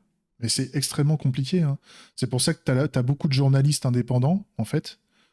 Les journalistes indépendants font aussi des piges, hein. C'est-à-dire ils sont pigistes, ils rédigent des articles qu'ils vont proposer à des journaux plus gros, en fait. Enfin, c'est le travail de pigiste, hein. Ils vont rédiger les articles, etc. Et ils vont vendre les articles aux grands organes de presse, si tu veux. Et à côté de ça, tu as aussi les journalistes militants qui vont faire les reportages, qui vont faire le travail de journaliste d'investigation, de remonter les trucs, de ce que je raconte là, et et qui ont un espèce de financement participatif de la part de ces audiences qui regardent les reportages qu'il fait, en fait. C'est un peu ça. C'est ça. C'est ça. Alors, soit je le fais de manière bénévole, c'est-à-dire ça me coûte pas plus cher de le faire et parce que j'ai envie de le faire. Mais il faut voir si ça intéresse du monde. C'est-à-dire, est-ce que les gens, ça leur plairait qu'on ait ce genre de choses? Et est-ce que les gens, déjà, qui participeraient à ça, au journalisme militant IT, ont des histoires à raconter? C'est-à-dire, ont des histoires à me raconter pour que je puisse en parler. Moi, j'en ai, hein, personnellement, j'ai des histoires, j'en ai déjà raconté quelques-unes, et qu'on fasse des débats là-dessus pour voir comment on pourrait améliorer les choses, ça peut être intéressant. Mais il faut voir si ça plairait. Il faut voir si dans le monde de l'IT, les gens, ça leur fait kiffer, ou est-ce que les mecs, ils sont en mode, oula, me casse pas les couilles avec tes histoires, ça m'intéresse pas. Je vis déjà très bien avec mon projet, et à la limite, les merdes qui se passent dans mon projet, c'est ma merde, en fait. J'ai pas envie d'en parler. Et dans ce cas-là, ça veut dire que il n'y a pas à avoir de journalisme militant IT, en fait. Puisque les gens restent au niveau de leur projet. C'est un peu l'idée. Mais moi, personnellement, à titre personnel, c'est un truc qui m'intéresserait. C'est un truc qui m'intéresserait parce que je me remarque que les choses ont du mal à évoluer dans beaucoup de structures. Et donc, parler des choses qui vont pas aide souvent à améliorer les choses, en fait. Et surtout quand tu les mets en face publiquement. C'est-à-dire que quand tu dis que ces mecs-là ont fait de la merde en bar, enfin, ces mecs-là, cette organisation-là fait de la merde faire de la merde en bar, et ben pour avoir une belle image, pour améliorer son image, ils vont mettre en place des actions d'amélioration par eux-mêmes, en fait, pour dire non, non, c'est faux, enfin, ou oui, c'est vrai, on a fait ça, et maintenant on fait différemment. Tu vois.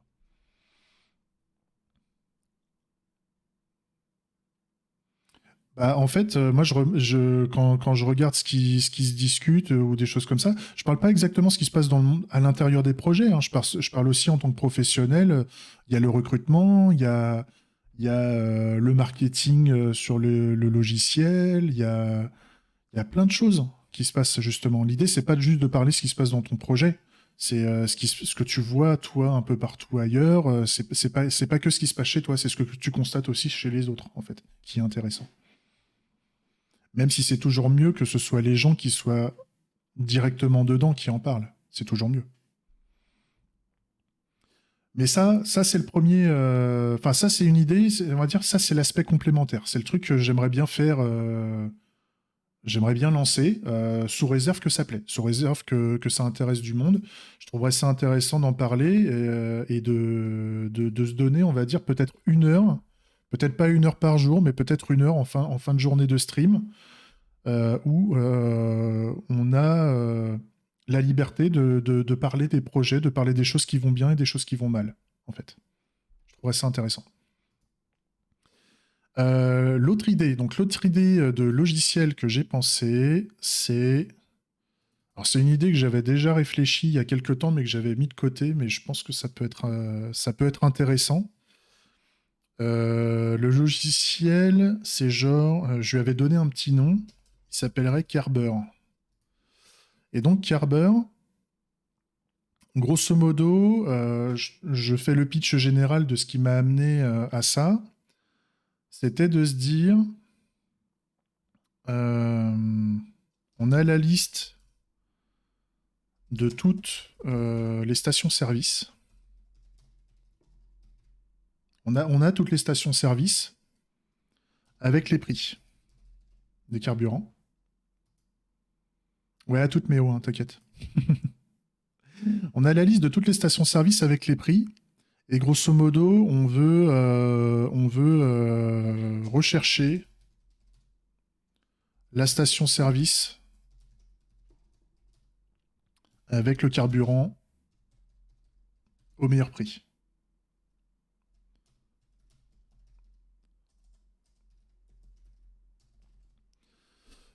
Donc là, avec ça, l'idée c'est grosso modo, on sait que le prix des carburants fluctue grosso modo un peu tous les jours. Et en fait, il y a de la donnée publique en fait, parce que les carburants, le prix des carburants, c'est un produit qui est encadré. C'est une ressource qui est encadrée, en tout cas en France. Et les données sur le prix des carburants est publique.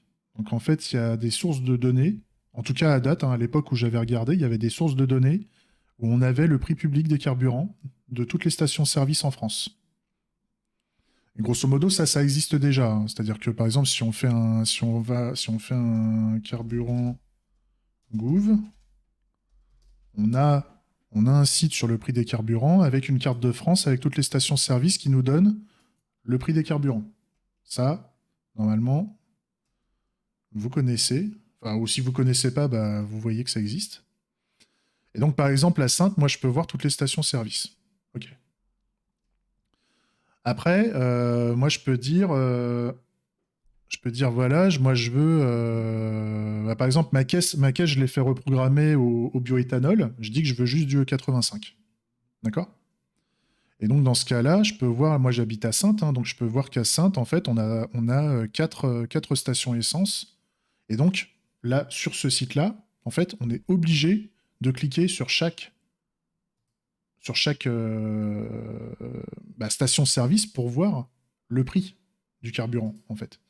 On n'a pas la station-service, on n'a pas le mode donne-moi la station-service la moins chère à côté de chez moi, en fait, ou à côté de l'endroit où je me trouve.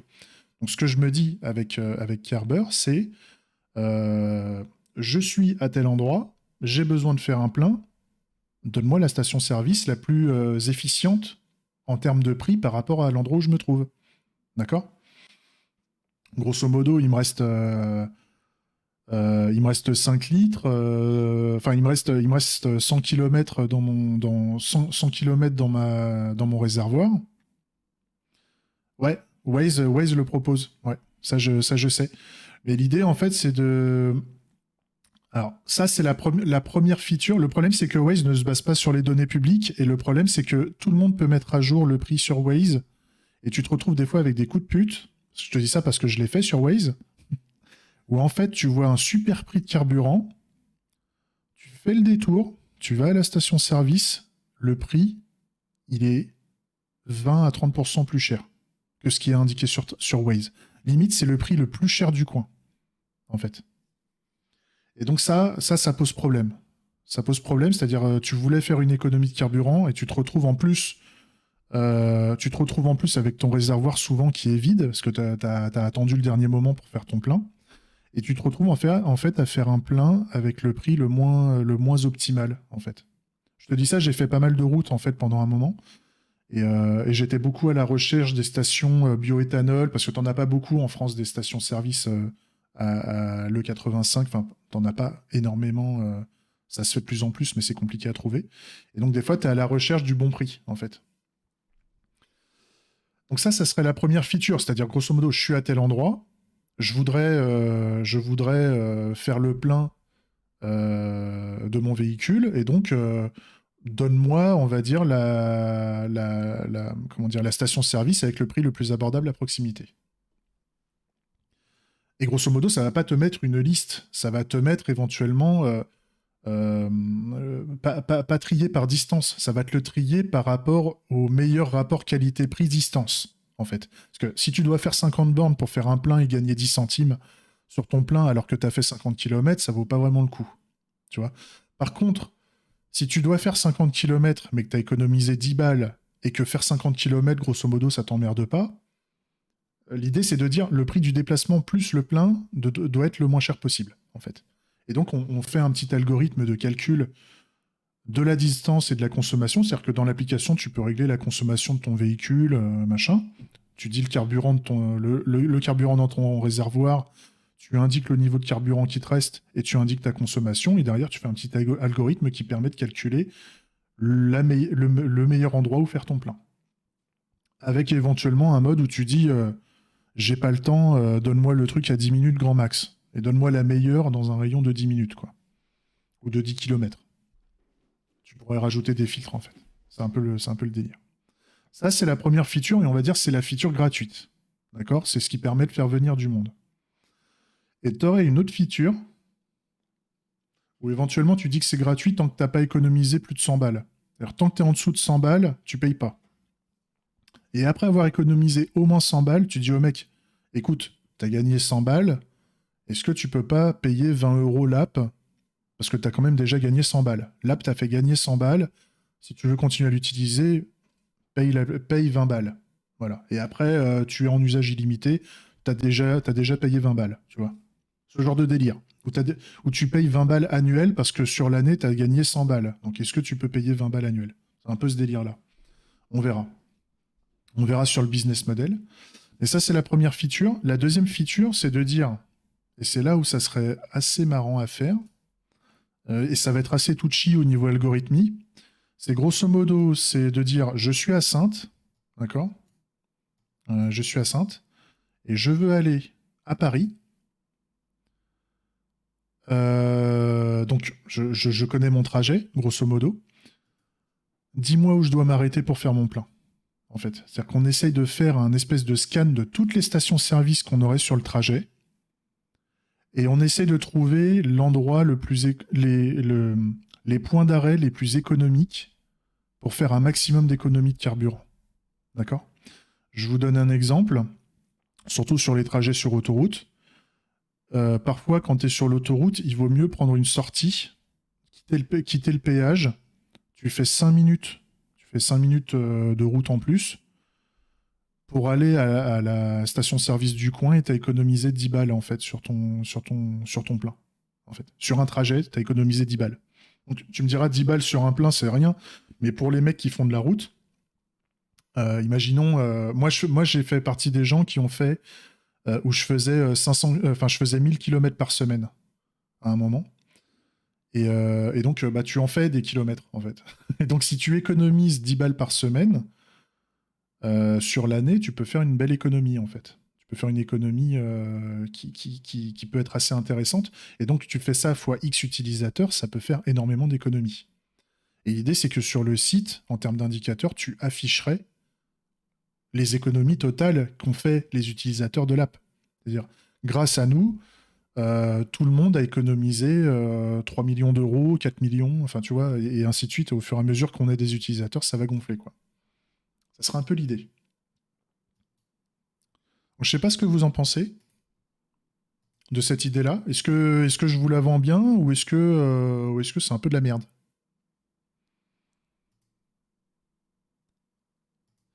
Parce que là, dans l'idée, alors, rechercher la station-service avec le meilleur prix. trouver le trajet. Ouais, parce que toi, tu conduis peut-être pas énormément aussi.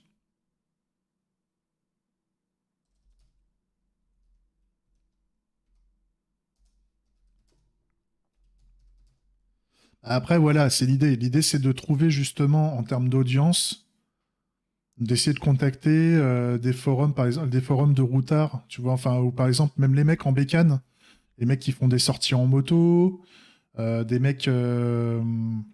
C'est les mecs qui font sortie en moto, quand ils font une balade en moto, les mecs qui font 500 bornes dans le week-end, tu vois. Donc ça peut compter pour eux.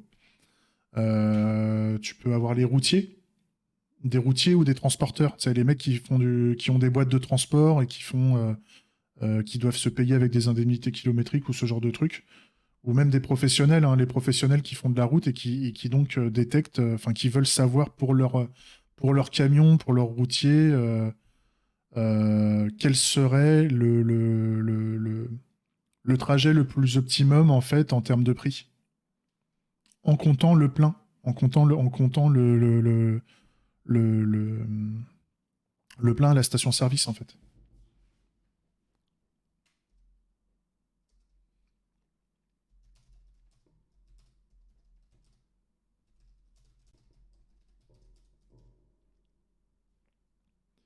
En comptant le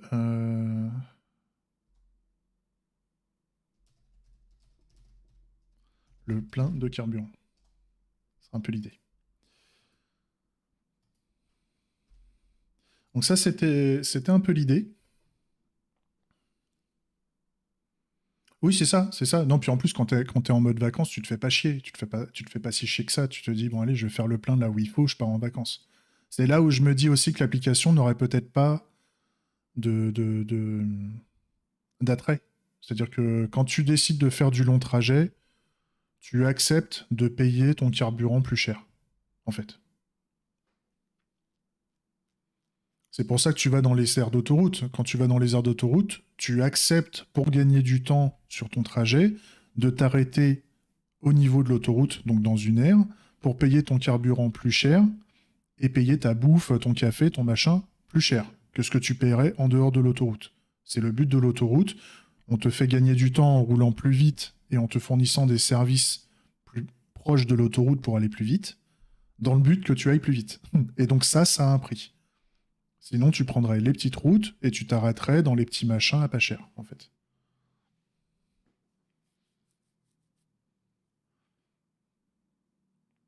Ouais, mais je suis pas sûr que Maps, il te donne le prix, hein. Parce que, en fait, si tu fais un Maps de base, si tu cherches les stations, station essence,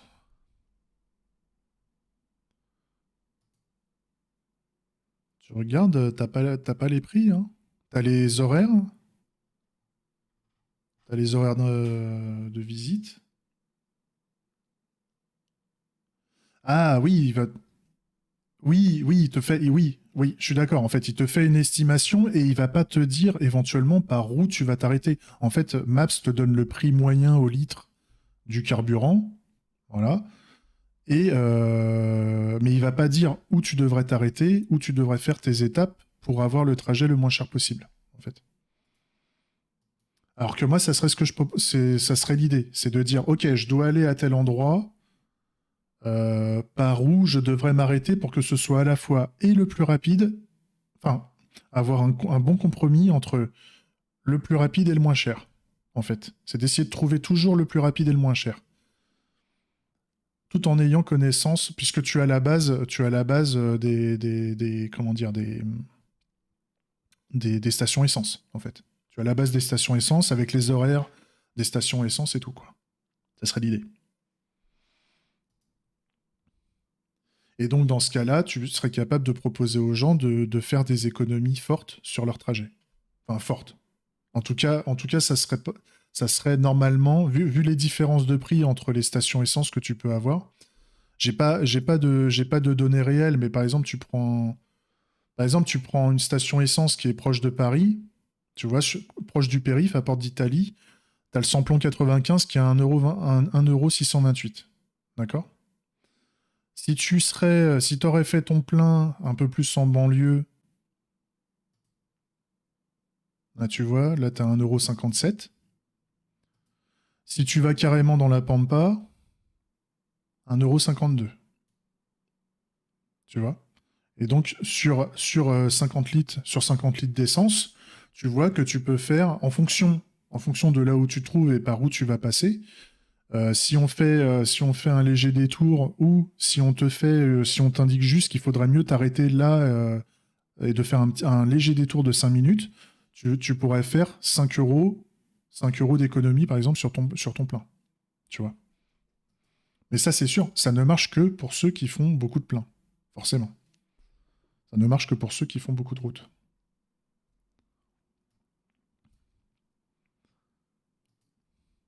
Donc ça serait l'idée. Ça serait l'idée de Carber. Après, j'avais pensé à d'autres trucs, je me souviens plus.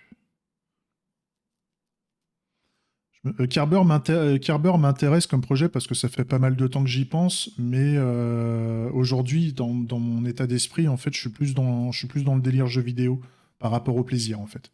Par rapport au plaisir et à l'expérience de développer du jeu vidéo, en fait. Ouais, c'est ça. Ah, attends, si Maps donne le prix carburant plus... Ouais. Par rapport au trajet en voiture électrique, en fait, en fait, ils ont fait ça pour les voitures électriques, c'est-à-dire tu as des bases avec les bornes de recharge, et ils utilisent des algorithmes pour te calculer le trajet le plus optimal.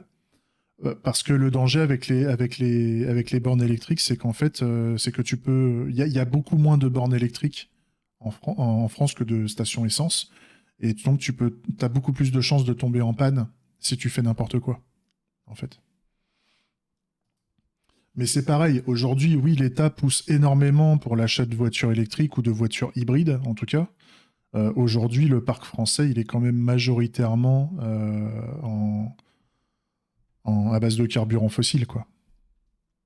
Que ce soit des carburants vraiment crado du genre sans-plomb diesel ou des carburants un chouïa plus verts qui sont du bioéthanol ou du biodiesel ou du biogaz. Mais aujourd'hui, c'est vraiment minoritaire. À la limite, le bioéthanol est plutôt commun en France, ça c'est OK. Mais par contre, le GPL est commun, mais le GPL, c'est du gaz à base qui est construit, enfin, qui est élaboré à partir du pétrole. Hein, c'est pas du gaz naturel. Le GPL, c'est du propane, je crois. C'est du propane et le propane, enfin, c'est une forme de gaz, c'est pas du gaz naturel. C'est pas du méthane. Voilà. Le gaz naturel, c'est le méthane. C'est le pet de vache. C'est le pet de vache, c'est le caca que tu fais, que tu mets dans des gros ballons. Tu mets du fumier avec des végétaux, machin. Ça va fermenter et ça va faire du méthane, quoi. Ça va faire du prout, grosso merdo. Et ça, quand tu le brûles, ça dégage du CO2 et de l'eau, en fait. Que le propane, ça dégage autre chose, en fait, quand tu le brûles. Et ces deux gaz n'ont pas du tout la même propriété.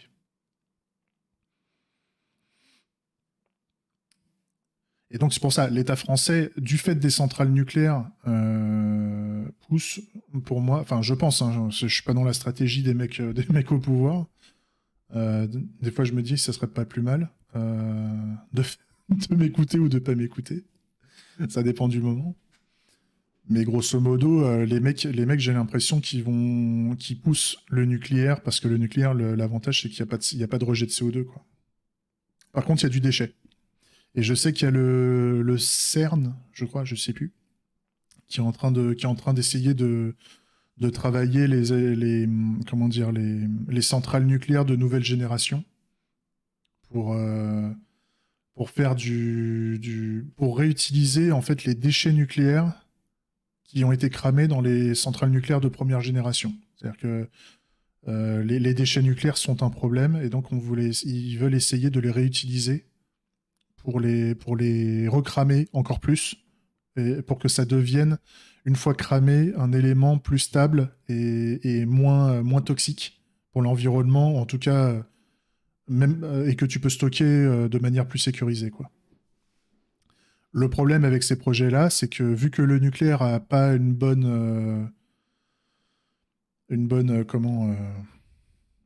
cote, une bonne cote par rapport à Fukushima, par rapport à tout ça, par rapport au stockage qui est dangereux, enfin voilà, par rapport au danger écologique en fait, bah, l'État ralentit les investissements en France en tout cas sur les réacteurs nucléaires de nouvelle génération qui sont censés faire des choses plus propres qu'avant en fait.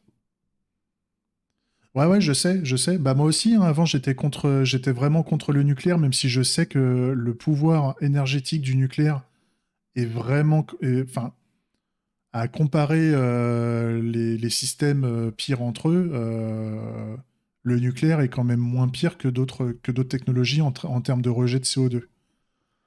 Après, moi je suis comme Jancovici dans son délire, c'est que grosso modo le nucléaire peut être c'est la moins pire, c'est l'alternative la moins pire aujourd'hui, je suis plutôt d'accord, par rapport à nos besoins énergétiques actuels. Après, je suis aussi d'accord avec lui sur le fait que le meilleur moyen d'avancer sur ces sujets-là, c'est de moins consommer, en fait. C'est de réduire ses besoins énergétiques, déjà. La meilleure énergie, c'est celle que tu consommes pas. Et ça, après, t'as des gens, par rapport à la croissance et tout, ça leur pose problème. Fais chier ce micro, là.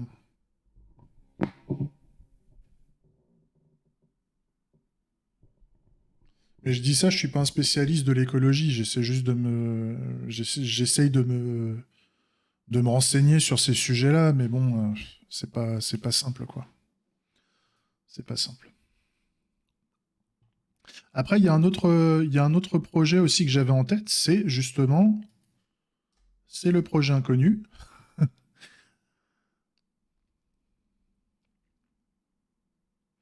Ouais, oui, c'est vrai. C'est vrai, j'y avais pensé à celui-là, mais celui-là, j'ai peur pour le business model. Parce que le problème des devs, et ça, je sais plus qui en a parlé à un moment, je sais plus si c'est Ska ou ailleurs. Le problème des devs, c'est que pour avoir un business model, les devs sont radins, en fait. Tu écoutes un dev, dès qu'un dev il veut essayer d'utiliser un truc pour son boulot, hein, d'un point de vue professionnel ou pour son comment dire, pour son évolution de carrière, tout ce que tu veux, pour l'aspect RH, le dev veut fonctionner avec des choses gratuites. En fait, c'est hyper compliqué de faire payer un développeur sur une solution pour une solution donnée. Le dev va toujours vouloir essayer de prendre le moins cher, même si c'est moins bien.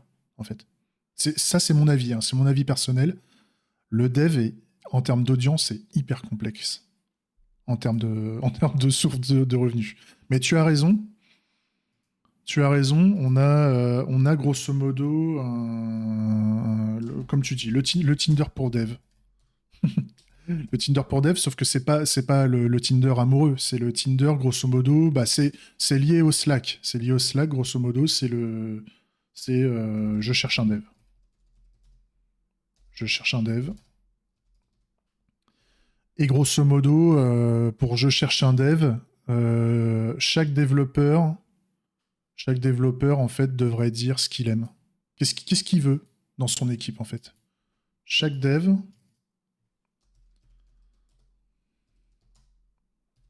annonce ce qu'il aime et ce qu'il n'aime pas, ou ce qu'il fait. Ce qu'il fait et ce qu'il fait pas. Enfin, je sais pas. Il y a un truc, grosso modo, il y a des plus annonce, à la limite, il va annoncer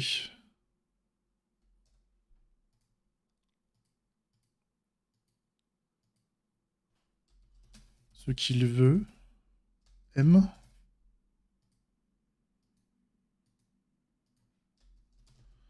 ce qu'il ne veut pas, aime pas. Voilà, ce serait l'idée. Et à côté de ça,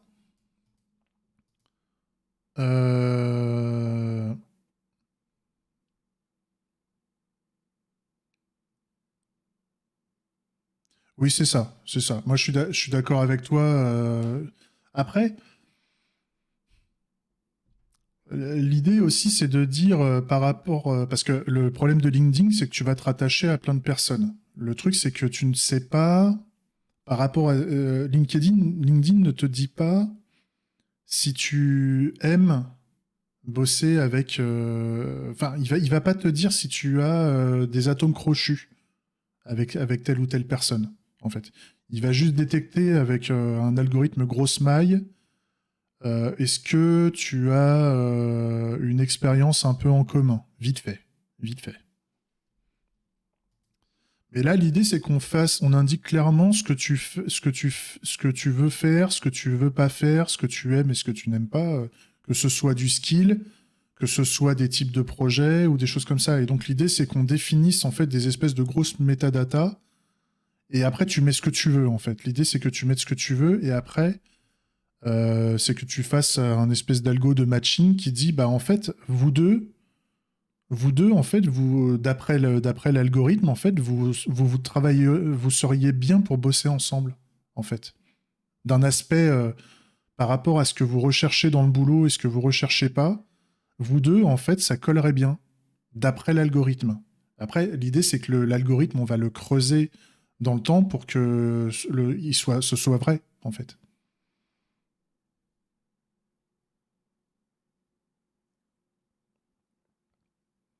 Oui, enfin ça, tu sais, le jour où le dev sera has-been, je pense qu'on a du temps, hein. Je pense qu'on a vraiment du temps le jour où le dev sera has-been. Pour moi, le dev se porte... déjà, là, on est dans un léger creux avec le Covid, et pour autant, ça va assez bien. On a de la chance chez nous d'avoir ça. Mais au pire, le métier de dev va évoluer. Je veux dire, si à un moment les développeurs deviennent autre chose que développeurs, tu vois, c'est comme on dit, j'en sais rien, on parle des voitures autonomes, enfin des camions autonomes et tout ça. Le jour où il y aura plus de chauffeurs, tu vois, il y aura plus de chauffeurs parce que toutes les bagnoles sont automatisées, tous les camions sont automatisés. Et ben les chauffeurs devront se reconvertir dans autre chose. Mais pour le moment, on a beau parler de la voiture autonome, etc., etc., il y a toujours autant de camions, il y a toujours autant de chauffeurs. Donc autant continuer, tu vois. Après, c'est mon point de vue. C'est mon point de vue sur ce truc-là. Mais c'est pour ça que je suis pas un grand fan de ça, parce que qui va payer pour ça? Enfin, quel business model tu fais par rapport à ça? C'est-à-dire qu'en fait, quand ça match, quand ça match fort, tu demandes, tu fais payer? C'est-à-dire qu'en fait, tu te rends compte que quand ça match fort, c'est-à-dire quand tu as un match bof à 50%, tu fais pas matcher. Euh, Bah, bien sûr.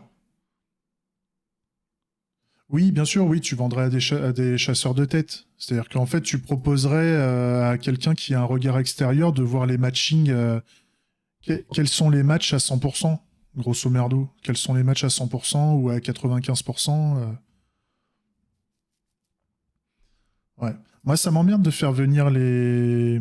Ah, je sais pas. Parce que grosso modo, ceux qui achètent des compétences de dev, c'est les RH, grosso modo.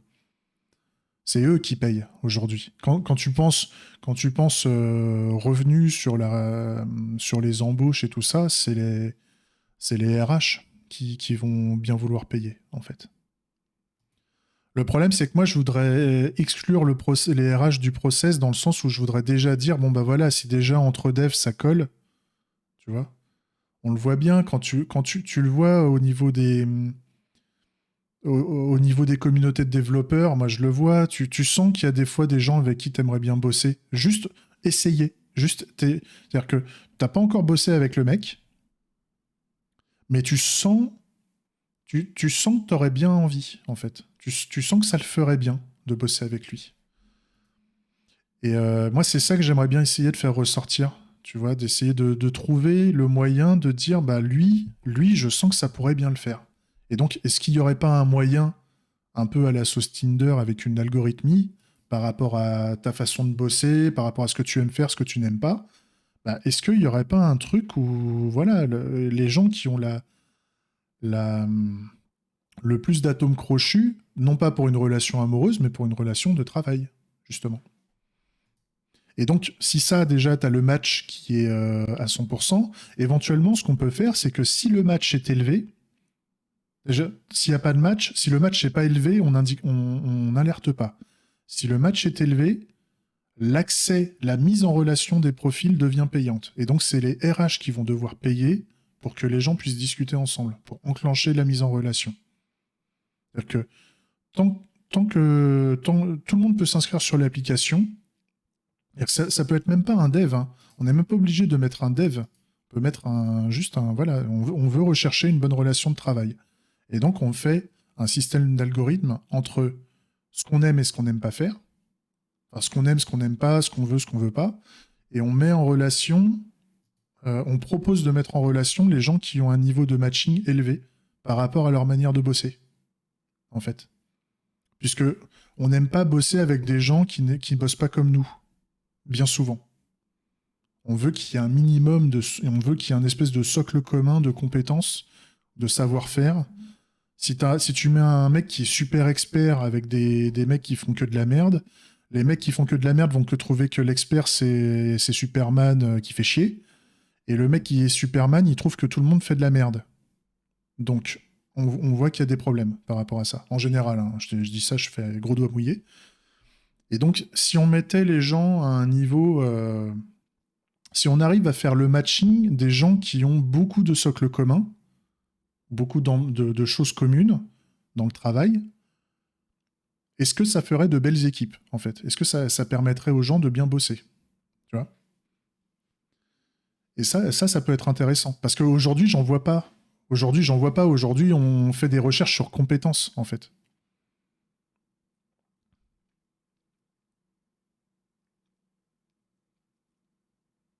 Ouais. Bah, moi, ce que je me dis, c'est plutôt sur les pratiques, en fait. C'est-à-dire, tu dis qui tu... Parce qu'en fait, dire ce que tu recherches chez quelqu'un d'autre, c'est compliqué. Tu vois? C'est hyper compliqué de dire, bah, moi, je veux un mec qui bosse comme ça. Parce que c'est difficile.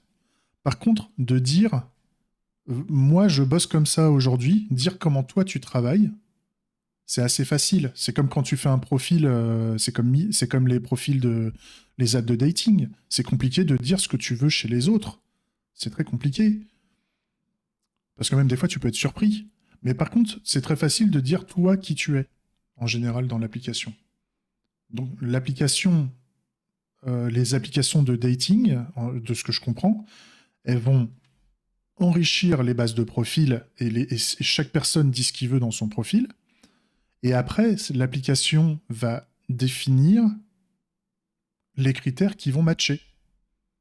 Tu vois? Par exemple, le matching, c'est de dire, je sais que moi, par exemple, dans le monde de l'IT, je trouve que quand tu as une différence de niveau trop importante entre membres d'équipe, c'est très compliqué. Et donc, tu fais de l'auto-évaluation. Tu dis aux gens, voilà, est-ce que tu es expert? Est-ce que dans ton métier, tu te juges, dans ton équipe, tu te juges expert? Ou est-ce que tu te juges le petit kiki? Ou est-ce que tu trouves que tu es un mec euh, balancé? Enfin, tu vois, plutôt ni très bon, ni très mauvais. Le mec, voilà, il fait le taf, mais ni plus ni moins. Donc, tu vois, tu te mets une réglette à la con et donc tu fais des matchings sur cette réglette, en fait. Sur des questions qui sont très généralistes.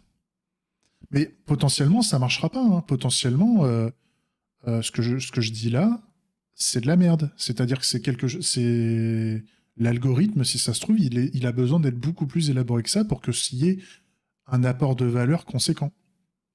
Tu vois? Mais c'est pareil. Une fois que ça a matché, est-ce que ça marche vraiment bien, quoi? Le problème, c'est qu'il va falloir faire, une fois qu'il y a le matching, il va falloir qu'on fasse un suivi des matchs et donc des gens qui se mettent à bosser ensemble pour vérifier que justement les gens bossent vraiment très bien ensemble. C'est-à-dire que est-ce que vraiment on a un taux de résultat conséquent par rapport à ça, en fait. C'est ça c'est ça qui me fait peur. Et puis bon, le sujet RH, si tu veux, en termes de kiff, c'est pas le plus fou en fait pour moi. C'est pas le sujet qui me fait rêver par rapport à ça. Donc je sais pas. Sauf s'il y a un aspect que je ne vois pas, j'ai un doute. J'ai un doute par rapport à ça.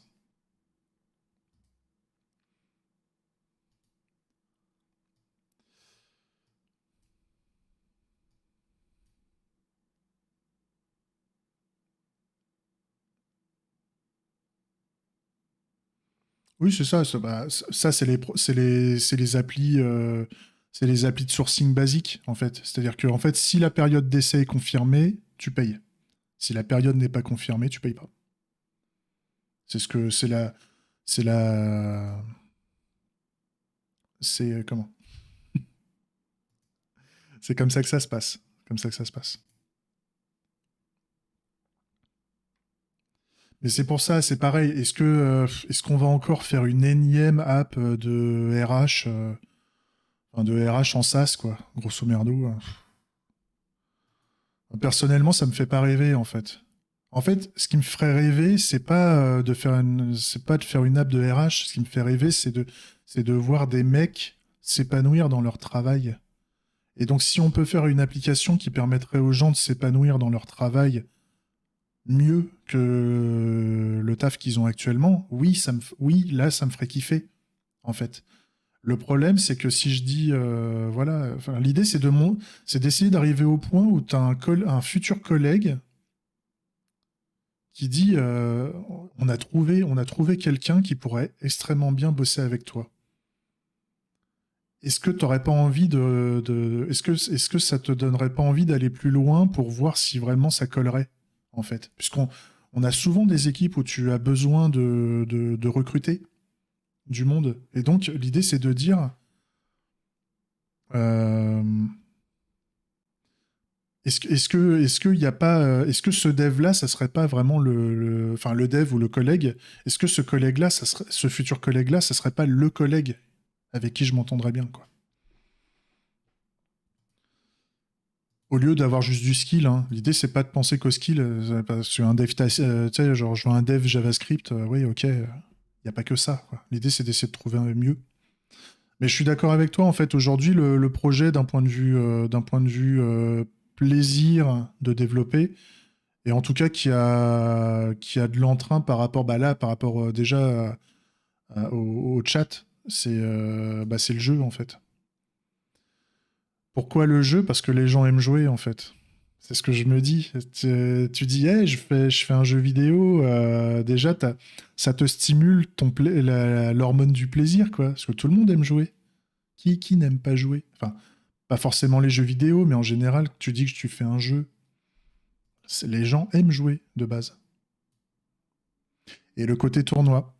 Le côté tournoi aussi. Et c'est pareil, est-ce que le côté tournoi doit être le premier truc à développer? C'est la question que je me pose parce que déjà, je me dis, est-ce qu'on ferait pas déjà un jeu?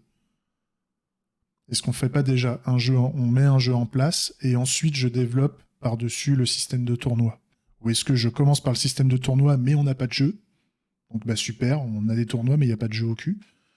Je pense qu'il faut d'abord qu'on fasse le jeu. On fait d'abord le jeu et on prévoit après de faire évoluer tout le système pour qu'il puisse prendre en compte du tournoi, en fait.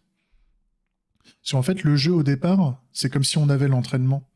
C'est-à-dire tu organises une bataille, enfin tu organises bah, ouais, un combat. Tu organises le combat ou la session de jeu à l'instant T. C'est comme si tu avais ouvert l'entraînement en fait. Tu as le mode entraînement qui est en place, qui est je fais un combat en 1v1. Basta. Et après, j'active le mode tournoi qui va avec son mode potentiellement payant au début ou alors gratos pour commencer, juste pour tester le concept. Ah, moi, c'est pour ça que je veux commencer d'abord avec le jeu basique. C'est-à-dire, je veux faire un jeu de combat au tour par tour basique. Alors, j'ai pas envie de faire comment ça s'appelle, un jeu d'échecs ou un jeu de dames ou un jeu, tu sais, ou le jeu, merde, comment il s'appelle, Tic-Toc-Toe, tu sais, je sais pas, comment il est, comment il s'appelle,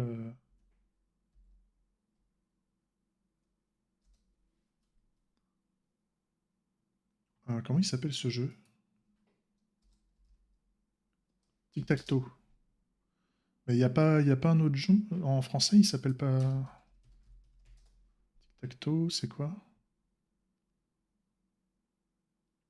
Le jeu du morpion. Oh là là. Ouais, voilà, mais j'ai pas envie de faire un tic-tac-toe, enfin un morpion, quoi. Un morpion, il y en a déjà 40 000 si tu veux. Donc je me dis, pourquoi pas essayer de faire juste au moins un petit jeu tour par tour. Limite au début, c'est juste les deux adversaires qui doivent se foutre sur la gueule. Tu sais, il n'y a pas de protection. Mais au moins, voilà, tu as le système, au moins un système au tour par tour qui commence à instaurer les bases.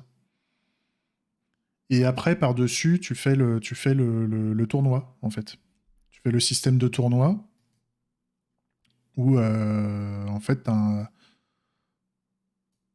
le tournoi qui s'enclenche quand il a le minimum requis, en fait.